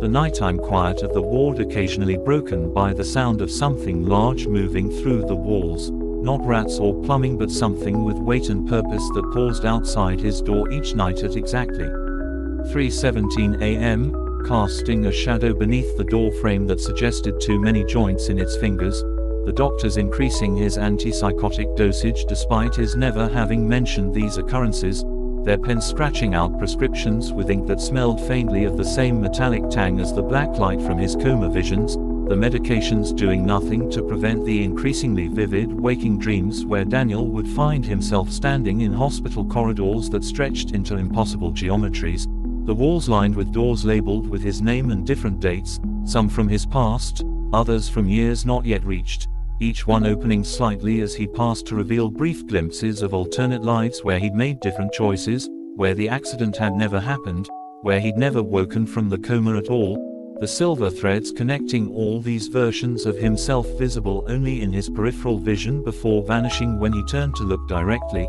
the heart monitor's steady beep accelerating each time these episodes occurred before abruptly flatlining for exactly 3.17 seconds and then resuming as if nothing had happened, the nurses never commenting on these blips though Daniel noticed their hands trembling slightly when they checked his vitals afterward, the entire hospital operating on some hidden frequency that resonated with the damaged parts of his psyche, the food tasting just slightly wrong, not spoiled but dreamlike, as if his body wasn't truly metabolizing it, the television shows all containing subliminal references to music boxes and counting backwards, the other patients eyeing him with expressions that suggested they saw something hovering just behind his shoulders, something Daniel himself could only glimpse in reflective surfaces when the angle was just right and the light sufficiently dim. A small figure with two bright eyes and a smile that knew exactly how this would all end. Chapter 28. The discharge papers ***. The doctors signed Daniel's release forms with pens that left silver ink glistening wet for just a second too long before drying into ordinary blue. Their congratulations on his miraculous recovery, ringing hollow against the background hum of the hospital's fluorescent lights that still pulsed faintly in time with his heartbeat even as he shuffled toward the exit in borrowed clothes that hung loose on his atrophied frame, the wheelchair wheels squeaking with a rhythm that matched the final notes of the music box melody now permanently etched into his subconscious, the automatic doors hissing open to reveal a world that seemed both overwhelmingly bright and unnervingly flat compared to the layered realities of his coma, the sunlight lacking the texture of dreams as it washed over his pale skin, the nurse's hand on his elbow guiding him toward a waiting taxi that smelled of pine air freshener and something deeper, earthier, like freshly turned soil, its meter already running and displaying not a fare but the number 317 in glowing green digits identical to his nightmare alarm clock, the driver's face obscured by shadows and reflective sunglasses despite the overcast sky, his only words, "Where to?" spoken in a voice that resonated at the exact frequency to make Daniel's silver thread scar ache. The streets passing by outside the window in a blur of familiar landmarks that were all slightly wrong, the bank clock permanently stuck at 3:17, the grocery store advertising a sale on milk and eggs with the same looping handwriting from his coma visions, the park bench where he'd first kissed Lisa now occupied by a figure in a hooded jacket that was either blowing in a non-existent wind or rippling on its own, the taxi's interior growing colder with each block until their breath fogged the windows, and Daniel realized with dawning horror that they weren't heading toward his apartment at all but following the same route as his final drive before the accident, the stoplight ahead turning from yellow to red with agonizing slowness as a white van approached from the cross street, its headlights winking once, twice, in perfect synchronization with the twitch beneath Daniel's scar tissue before the world exploded into screaming metal and shattering glass and the taxi was spinning, no, the universe was spinning, the crash unfolding in slow motion as Daniel's body floated free of the seatbelt, the hospital discharge papers fluttering around him like falling leaves, each page covered not with medical instructions but with childish crayon drawings of music boxes and ceiling cracks and silver threads, the impact with the dashboard never coming as everything dissolved into white noise and the smell of antiseptic and the distant, mocking beep of a heart monitor from somewhere very far away. Chapter 29. The Eternal Return ***. The heart monitor's shrill beep sliced through the fog as Daniel's eyes snapped open to the same hospital room he'd supposedly left hours before, his body once again strapped to the bed with padded restraints, the silver thread scar throbbing with fresh intensity beneath his hospital gown as the doctors exchanged knowing glances above him, their faces flickering between professional concern and something far more predatory whenever they thought he wasn't looking, the calendar on the wall still showing the same discharge date that had come and gone in an endless loop of false awakenings, the nurse adjusting his IV with hands whose fingers occasionally gained an extra joint when she moved too quickly, the medication dripping into his veins carrying not the promised antipsychotics but a swirling black substance that pulsed in time with the hidden rhythm of the hospital's ventilation system. Inhale, the lights dim, exhale, the monitors glitch, inhale, the walls contract, exhale, something scratches at the door, the cycle repeating every 3 minutes and 17 seconds with metronomic precision, the television in the corner playing nothing but static that occasionally resolved into footage of Daniel's own accident from impossible angles, each replay ending just before impact with a glimpse of something moving behind the windshield of the white van. Something small and grinning and holding a music box, the realization dawning with crushing certainty that he'd never truly awakened, that the hospital itself was just another layer of the nightmare, that every apparent recovery was merely the music box's mechanism rewinding to play its twisted lullaby again with slight variations, the child version of himself still pulling the strings from that infinite white void, still weaving new silver threads into the mechanism with each failed escape attempt, still whispering, "You were supposed to forget," as the lid closed for what Daniel now understood would never truly be the final time. Chapter 30. The Broken Mechanism. Daniel's fingers curled around the edge of the hospital bed, his nails digging into the plastic mattress cover as the world stuttered, lights flickering, monitors glitching, the doctor's voices stretching into distorted echoes before snapping back to clarity. The silver thread scar burned white-hot, a branding iron pressed directly into his sternum, the pain sharp enough to cut through the fog of medications and false awakenings. This time, he remembered. The accident, the coma, the music box, the child, the endless loops of almost freedom. The walls of the hospital room pulsed like living tissue, the air thick with the scent of antiseptic and something older, something buried deep beneath the foundation, wet earth and rusted metal, the smell of things left to rot in the dark. The heart monitor's steady beep had changed, its rhythm no longer mechanical but organic, matching not his pulse but the slow, deliberate ticking of the music box's winding mechanism. Tick, asterisk, the lights dimmed. Tick, asterisk, the doctors froze mid-motion, their faces slack, eyes unblinking. Tick, asterisk, the IV bag's contents darkened, the liquid inside swirling with inky tendrils that curled like fingers against the plastic. Daniel sat up. The restraints didn't stop him. They crumbled to dust the moment he moved, disintegrating into silver particles that hovered in the air before being sucked toward the scar on his chest. The doctors didn't react. They stood motionless, their breath synchronized, their pupils dilated black, waiting. The door to the room was gone. In its place, a crack in the wall. Not like the ceiling crack from his nightmares.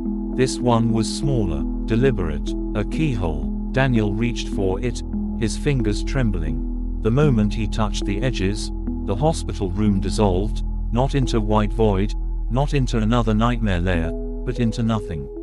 No light, no sound, no breath, just him and the crack and the understanding that this was the real asterisk wound, the one everything else had been built around. The child's voice whispered from the other side, not mocking this time, not triumphant. You were never supposed to see this part. Asterisk. Daniel pressed his palm flat against the crack, and pushed. The music box's melody played one final time, not distorted, not warped, but perfectly, heartbreakingly clear, before the mechanism inside gave a shuddering crack asterisk and broke. And then, silence. True silence. For the first time in 30 years. Daniel Mercer opened his eyes. Epilogue. The first real day. The sunlight was different. It fell across his bedsheets in warm, golden stripes, the kind that carried dust motes in slow, lazy spirals. The clock on his nightstand ticked steadily, no blinking colon, no green glow. Just numbers. Just time. His chest ached. When he pulled his shirt aside, the scar was still there, raised and silver, a jagged line where the thread had once been. But it was cold now. Quiet. The ceiling above him was smooth, unbroken. Daniel sat up. The house was silent. No breathing walls. No whispers in the pipes. Just the ordinary creaks of an old building settling in the morning light. He stood on unsteady legs, walked to the window, and pushed the curtains aside. The world outside was exactly as it should be. No white vans, no grinning shadows, no music box melodies woven into the wind. Just a street, just a morning, just life. Daniel exhaled, and for the first time in 30 years, he was awake. Chapter 31. The lingering echo asterisk. The sunlight felt foreign on Daniel's skin as he stepped outside for the first time in what his medical records claimed was 317 days but what his bones insisted had been decades, the neighborhood unchanged yet subtly wrong. Mrs. Henderson's rose bushes now a shade too red, the Johnson boys' skateboard wheels spinning silently despite the rough pavement, the mailman's shadow stretching a fraction too long behind him as he moved down the street, all of it just enough to keep Daniel's fingers twitching toward the silver scar hidden beneath his shirt, the raised line now pulsing in time with his footsteps rather than some hidden nightmare rhythm, his apartment key cold and heavy in his palm as he climbed the stairs he'd once tumbled down in a childhood accident he suddenly remembered with perfect clarity. Had that always happened? The door stuck slightly before giving way to reveal a space frozen in time, the coffee mug still on the counter. From the morning of his accident, the milk inside long since curdled into a science experiment, the calendar still open to that fateful month, his reflection in the hallway mirror startling him with its gauntness and the new streaks of grey at his temples that hadn't been there before, the apartment's air thick with dust and something else, the faintest whisper of a melody that vanished when he held his breath to listen closer, his cell phone charging on the nightstand where he'd left it, the screen blinking to life when he brushed against it to reveal 317 missed calls and a single voicemail dated the day of the accident from a number he didn't recognize, the playback producing nothing but 3 seconds of a music box's winding mechanism before cutting to static, the scar on his chest giving one final, furious throb as the phone's battery instantly drained to zero, the device going dark just as the ceiling above him emitted the softest, most impossible creak, the sound of something old and tired turning over in its sleep. Chapter 32, The Unfinished Melody ****. The ceiling's creak coiled through the apartment like a living thing, wrapping around Daniel's spine as he stood frozen between the doorway and his ruined kitchen, the scar beneath his shirt now vibrating at a frequency that made his molars ache, his reflection in the blackened phone screen warping into something younger, something smiling, something that mouthed words he couldn't hear but understood all the same. You didn't think it would be that easy. The apartment's stale air suddenly thick with the scent of wet ink and birthday candles, the calendar pages fluttering on their own to reveal each month's grid now filled not with appointments but with the same looping scroll from his coma visions, milk, eggs, remember the way the light bends, the words repeating like a shopping list for some grotesque recipe, the light bulbs overhead pulsing brighter with each beat of his racing heart until they exploded in showers of glass that hovered mid-air like frozen rain, each shard reflecting not the room but fragments of the hospital, the white void, the music box's interior, the child's face, all reassembling themselves into a mosaic of his 30-year nightmare just as the front door slammed shut behind him with enough force to rattle the framed photos on the walls, their images now depicting versions of Daniel at different ages lying comatose in various beds while shadowy figures gathered around him like surgeons preparing for some unspeakable operation, the silver scar splitting open with a sound like tearing parchment as the first drop of black light welled up from beneath his skin, the apartment walls breathing inward as the ceiling finally, inevitably, began to crack. Chapter 33, The Final Descent ****. The ceiling split with a wet, organic sound, not like plaster cracking but flesh tearing, as Daniel's hands flew to his chest where the scar had ruptured, his fingers coming away slick with something that wasn't blood but liquid shadow, the black substance writhing in his palms like a living thing before dripping upward in defiance of gravity to join the growing fissure above him, the apartment walls now undulating like the sides of some enormous lung, the framed photos of his comatose selves shattering in unison as the child's laughter bubbled up from the floorboards, the refrigerator door swinging open to reveal not food but the gaping maw of the music box's interior, its gears rusted and broken but still twitching with malignant life, the teeth along its edges now unmistakably his own, baby teeth and adult molars arranged in jagged rows, as the silver thread erupted from Daniel's chest once more, not connecting him to the ceiling this time but plunging downward through the floor, through countless layers of false awakenings and manufactured realities, through the hospital and the white void and the nightmare corridors, all the way back to that original moment 30 years ago when 4-year-old Daniel had first closed his eyes during a routine checkup and decided the world outside was too terrifying to face, the thread pulling taut with the weight of 3 decades of accumulated fear as the apartment dissolved around him into its component atoms, the last solid thing in existence being the music box's lid slowly closing over him for the final time as the child's whisper curled around him like smoke, "You were never supposed to wake up." The scar sealed, the threads snapped, and in a pediatrician's office 30 years past, the little boy's eyelids fluttered open. Chapter 34, The First True Dawn. The fluorescent lights of the pediatrician's office buzzed overhead, too bright, too sterile, the crinkling paper beneath him rough against his small hands as 4-year-old Daniel Mercer blinked up at the doctor, not the shifting nightmare figure from his dreams, just tired drive. Rosenbaum with his kind eyes and 2 big glasses, the scent of antiseptic and bubblegum toothpaste cutting through the last lingering traces of that other life, The one that had stretched decades in his mind but had only ever been the space between one slow blink and the next, his mother's hand warm around his fingers as she squeezed gently, her voice soft with concern as she asked asterisk, "You okay, sweetheart?"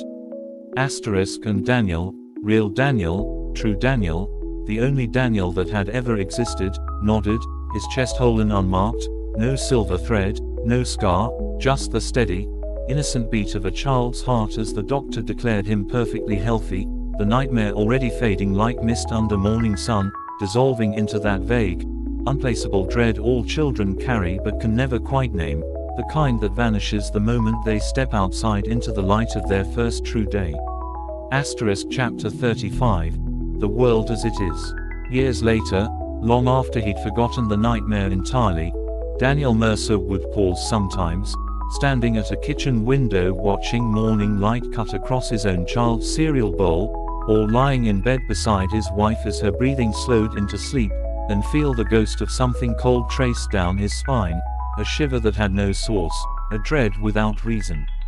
He would chalk it up to déjà vu, to the strange quirks of human memory, to nothing at all. The scar never appeared, the music box never played, the ceiling never cracked, and if sometimes, in the deepest hours of night, he woke with a gasp to the fading echo of a child's laughter, well, that was just a trick of the wind against the glass, the house settling, the ordinary sounds of an ordinary world. The nightmare had ended where all nightmares end, in the light, in the waking, in the warm and breathing present. Daniel lived, and that was enough. The echo in the static asterisk decades later, Daniel Mercer sat in his suburban home's study, fingers pausing over his laptop keyboard as a familiar yet unplaceable chill crept up his spine, the scar that never was throbbing faintly beneath his college sweatshirt, his coffee cooling untouched beside a stack of student papers he'd been grading, the overhead light flickering momentarily in a way that made his pulse jump despite 43 years of uneventful living since that childhood checkup, his rational mind dismissing it as a power fluctuation while something deeper, more primal tightened his grip on the red pen until plastic cracked, the sudden pain shocking him back to the present where everything was normal, except for the faint music box melody drifting from his teenage daughter's room down the hall, a birthday gift from grandparents he couldn't remember ever purchasing, the tune naggingly familiar in a way that made his teeth ache as he rose to investigate, his footsteps muffled by the carpet that seemed to absorb sound too well these days,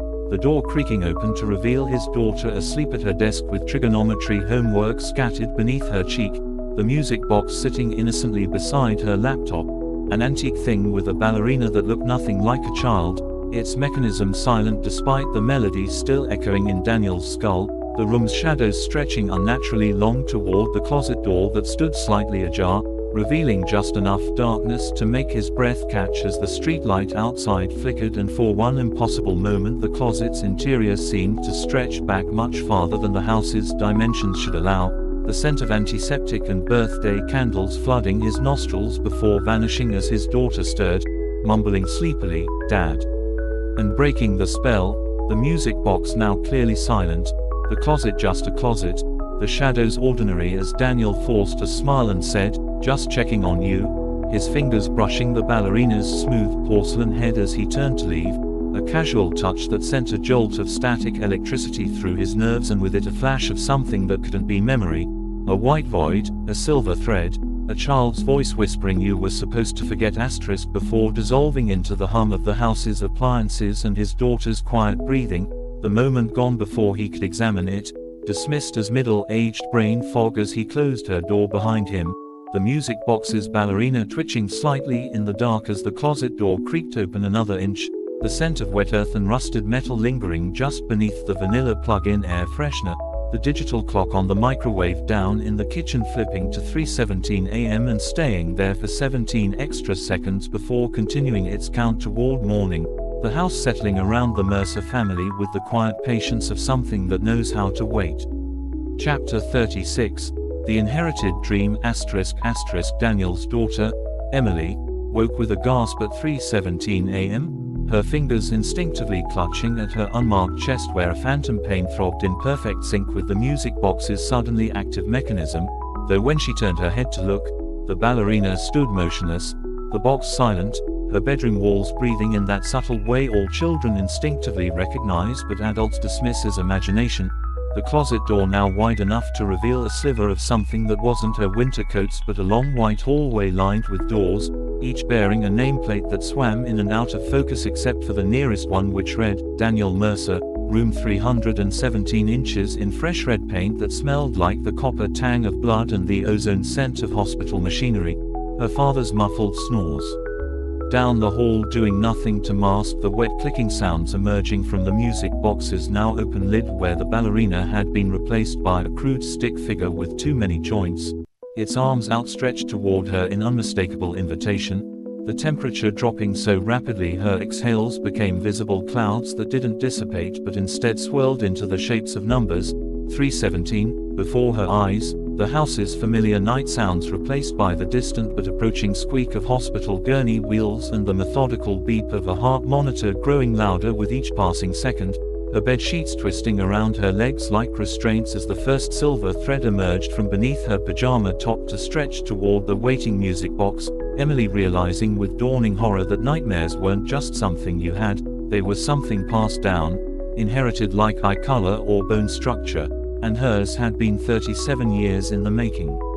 Chapter 37. The bloodline awakens ***. Emily's breath came in ragged gasps as the silver thread slithered from her sternum like a living thing, its glowing filament pulsing with the same rhythm as the phantom heartbeat now throbbing in her ears. 317, 317, 317. The music box's lid creaking wider to reveal gears that weren't metal but woven from what looked like fossilized finger bones. The stick figure's arms elongating toward her with a series of wet pops as its joints rearranged themselves, the hallway beyond her closet door now clearly visible and stretching into impossible distances, the Daniel Mercer nameplate dripping fresh red droplets onto tile floors that smelled of antiseptic and childhood fear, her father's snoring down the hall cutting off abruptly as all the electricity in the house died at once, plunging them into a darkness so complete it felt like being swallowed, except for the silver thread's glow and the music box's interior which now emitted a sickly greenish light that revealed the tiny figure wasn't reaching for her at all, but pointing past her to the bedroom wall where her shadow should have been. Except Emily's shadow remained frozen in place while all the other shadows in the room, the dresses, the desk chairs, even the stuffed animals, had turned to face her with eyes made of the same dripping red as the nameplate letters, their inky forms vibrating with barely contained hunger as the first wet crunch of breaking bone echoed from her father's room down the hall, followed by a sound she'd never heard before but recognized instantly, the scream of a man who'd just realized he'd never truly woken up at all. Chapter 38. The legacy unfolds ***. The scream tore through the house like a physical force, rattling the windows in their frames as Emily's paralysis broke and she tumbled from bed, the silver thread stretching taut between her chest and the music box that now pulsed with its own sick heartbeat, her bare feet slapping against hardwood floors that felt disturbingly spongy beneath her toes as she staggered toward her bedroom door, the shadows detaching from their objects to follow in her wake with liquid, predatory movements, their red-eyed gazes burning holes in her back as she wrenched open the door to reveal a hallway that was no longer the familiar path to her parents' room but the infinite white corridor from her father's nightmares, each door along its length labeled with variations of their family name, Mercer, D. Mercer, E. Mercer, A, the numbers counting upward into the thousands before disappearing into a vanishing point where something massive and indistinct shifted just beyond comprehension, the walls themselves breathing in ragged gasps that matched her own as she stumbled forward, drawn toward her father's scream which now came from everywhere at once, the silver thread vibrating with such intensity it began burning through her pajama top to expose the angry red line forming on her sternum, not a scar yet but the promise of one, the music box's melody swelling to fill the corridor with a twisted lullaby that made her teeth ache and her vision blur at the edges, the shadows from her room now merging into a single towering figure that loomed behind her, its elongated fingers brushing the back of her neck with the lightest touch of static electricity just as she reached the door labeled Mercer, D 317 inches and threw it open to reveal her father suspended in midair by countless silver threads that radiated from his body like a spider's web, his face frozen in a silent scream, his eyes wide with horrified recognition as the music box at the room's center, now grown to the size of a coffin, slowly opened its lid to reveal not years but an endless black maw lined with photographs of every generation of Mercers dating back centuries, each image showing a family member at the exact moment they first encountered the music box, their expressions cycling from confusion to terror to vacant acceptance as the dates beneath their pictures counted backward through history. The oldest photo so faded it showed only a single sentence handwritten in ink that had turned brown with age. "We agreed to feed the hunger so our children wouldn't have to." The massive shadow behind Emily leaned down, its breath reeking of wet earth and spoiled milk as it whispered in a voice composed of countless overlapping Mercer voices from across generations, "You were always meant to take your father's place." Just as the silver thread from her chest snapped taut and began dragging her inexorably toward the waiting box, her father's suspended form beginning to dissolve into glittering dust that rained downward to coat the floor in what looked like fresh snowfall but tasted like copper and burnt sugar when it landed on her tongue, her final scream merging with the music box's triumphant final note as the lid began to close, sealing away another generation of Mercers to serve as fuel for whatever ancient hunger had first made its bargain with her ancestors centuries ago. The last thing she saw before the darkness took her being her father's face, not afraid anymore, but relieved, as he whispered, "I'm sorry," and dissolved completely, leaving her alone with the music box's endless, gnawing hunger and the dawning realization that one day, years from now, she'd be standing where her father had stood, watching her own child approach the box with that same look of terrified understanding in their eyes. Chapter 39. The Cycle Reforged. The music box's lid clicked shut with finality, sealing Emily inside its velvet-lined darkness, not the suffocating black of a closed space, but the endless, starless void of something far older, where time stretched and compressed like taffy, where the air smelled of burnt sugar and the metallic tang of fresh ink, where the only sound was the steady, rhythmic ticking of the music box's mechanism winding itself back up, the vibrations traveling through her bones like a second heartbeat. She wasn't alone. Figures emerged from the dark, not shadows, but echoes of other Mercers, their forms translucent and flickering like candle flames in a draught. Some she recognized from faded family photos, great aunts, distant uncles, ancestors whose names she'd never learned. Others were strangers, their faces worn smooth by time, their eyes hollow with the same resigned horror she felt curdling in her gut.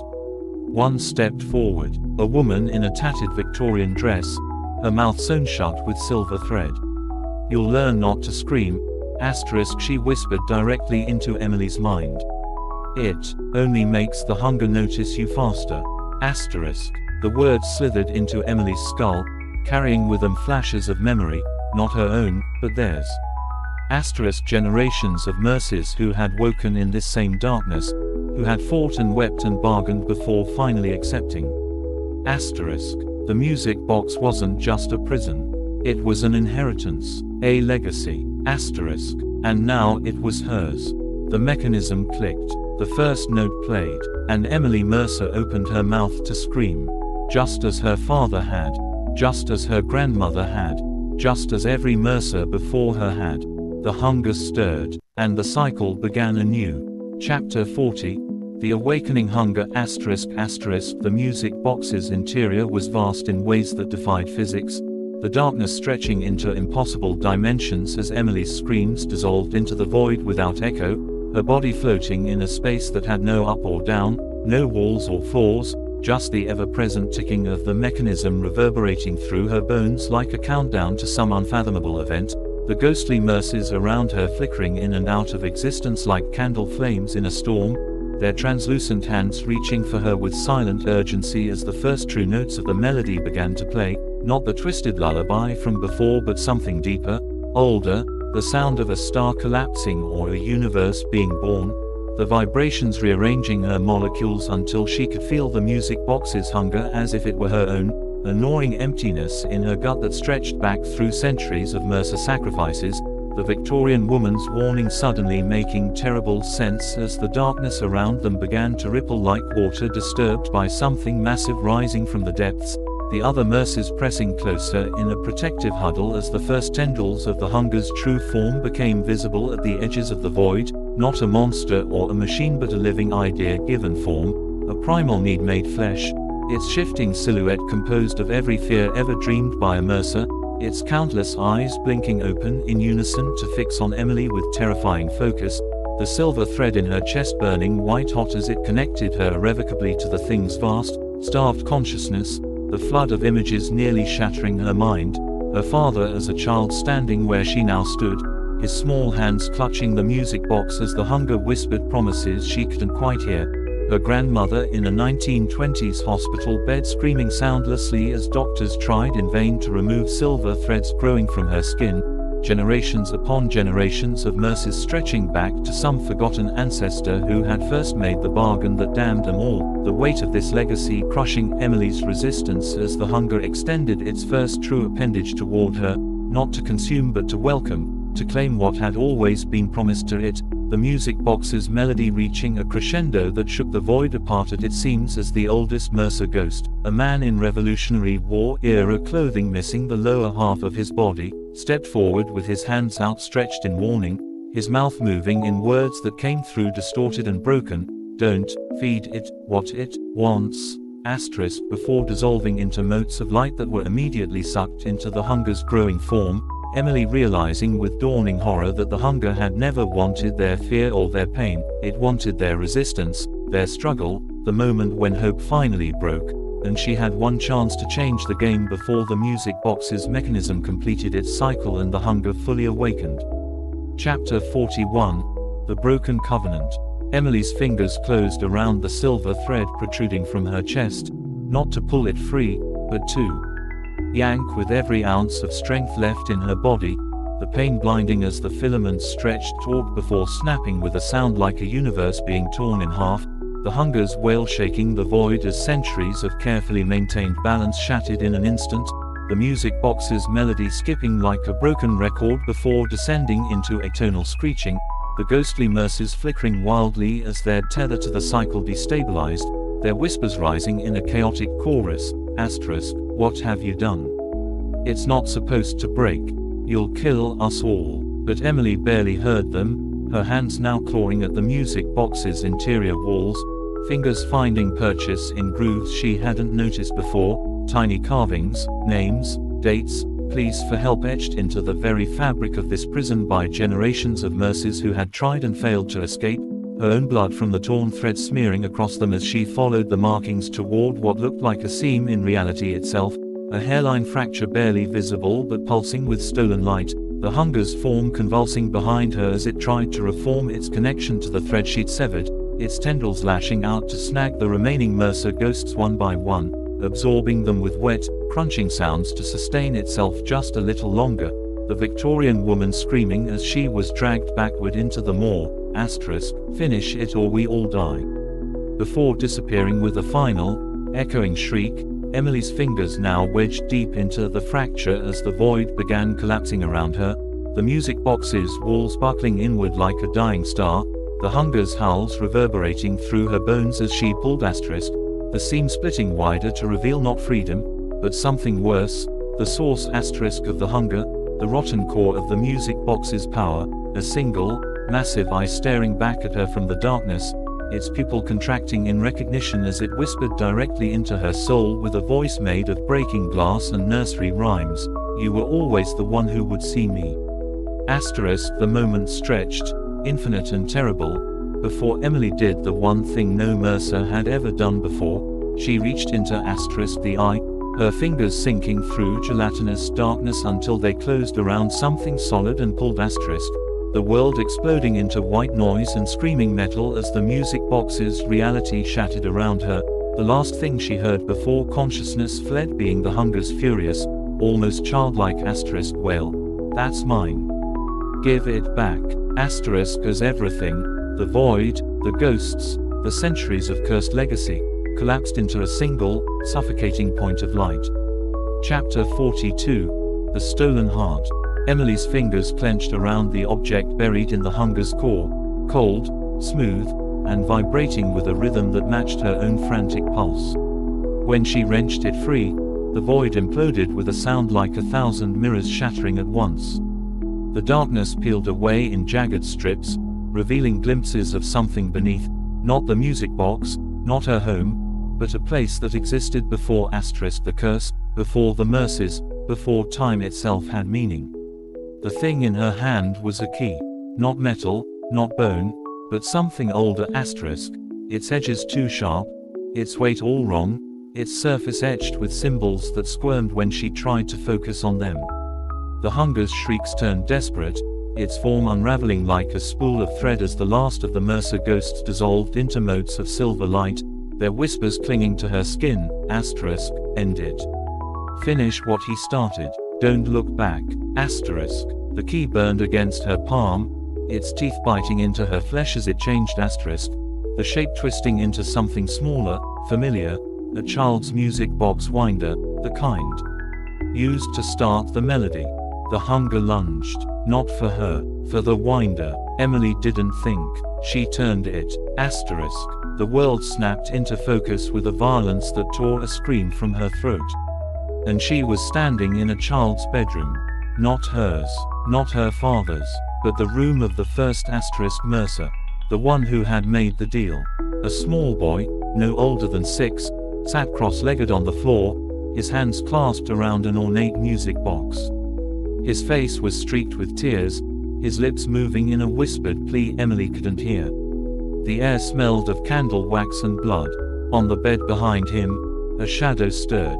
Not the hunger, something worse. Something wearing his mother's face. It leaned down, lips brushing the boy's ear as it whispered the words that would doom them all. Turn the key, Samuel. And you'll never have to be afraid again.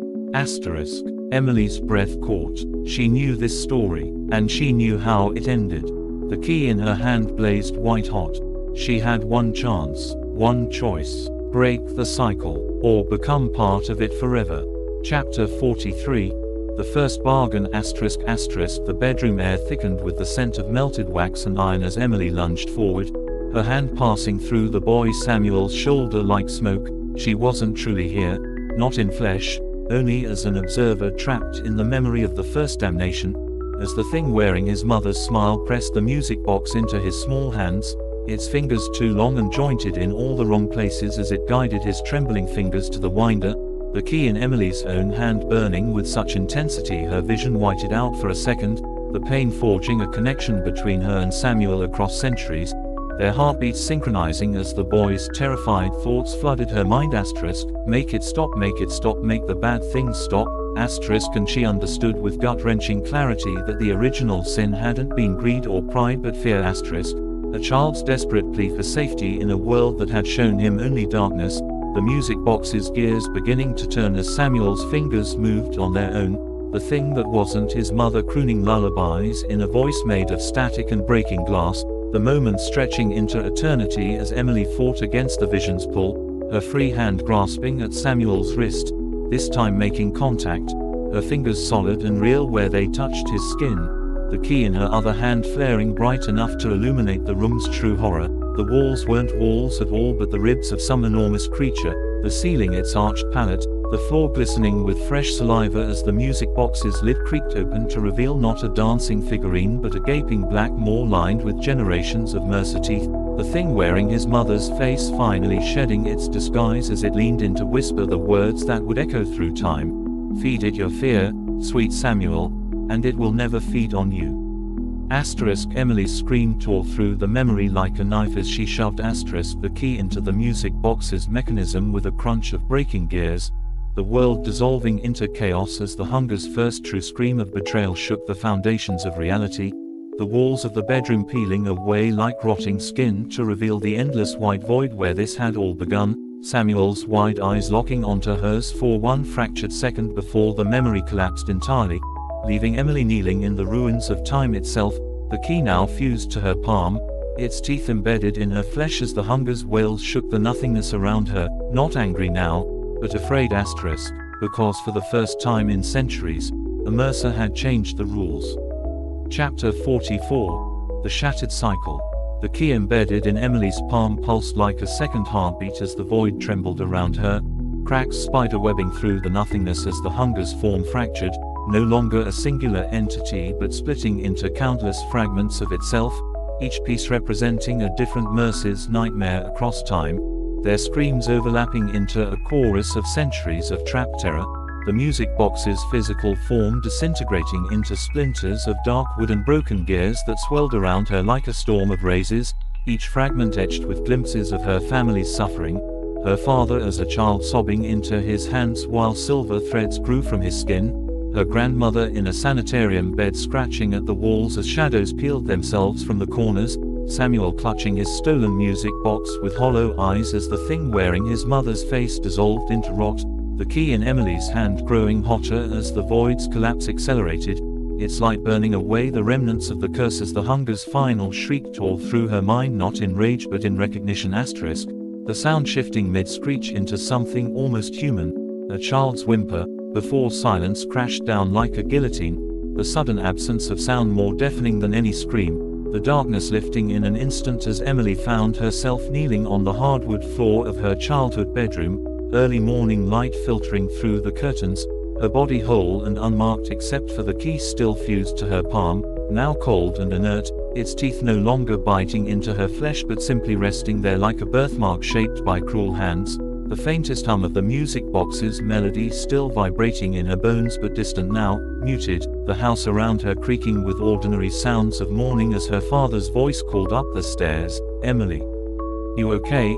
His tone laced with a fear she recognized from countless nightmares, but when she opened her mouth to answer, the words caught in her throat as the key twitched against her skin, its presence a warning and a promise. The hunger was gone, the curse was broken, but some doors, once opened, could never fully be closed again. Chapter 45. The Lingering Key. The key in Emily's palm had gone cold, its edges no longer biting into her flesh but still there, a weight she couldn't shake. The house around her was quiet, too quiet, the morning light too bright, the air too still, as if the world itself was holding its breath. Her father's footsteps creaked up the stairs, hesitant, his voice calling her name again, Emily. But she couldn't answer, her eyes locked on the key's dark silhouette against her skin, the way it seemed to shift when she wasn't looking, the way it pulsed faintly, in time with her heartbeat. Downstairs, the old grandfather clock struck the hour. 3 chimes. A pause. 17 more. Emily's breath hitched. The key twitched. And somewhere, deep in the walls, beneath the floorboards, in the spaces between seconds, something stirred. Not the hunger. Something new. Something that had been waiting a very, very long time.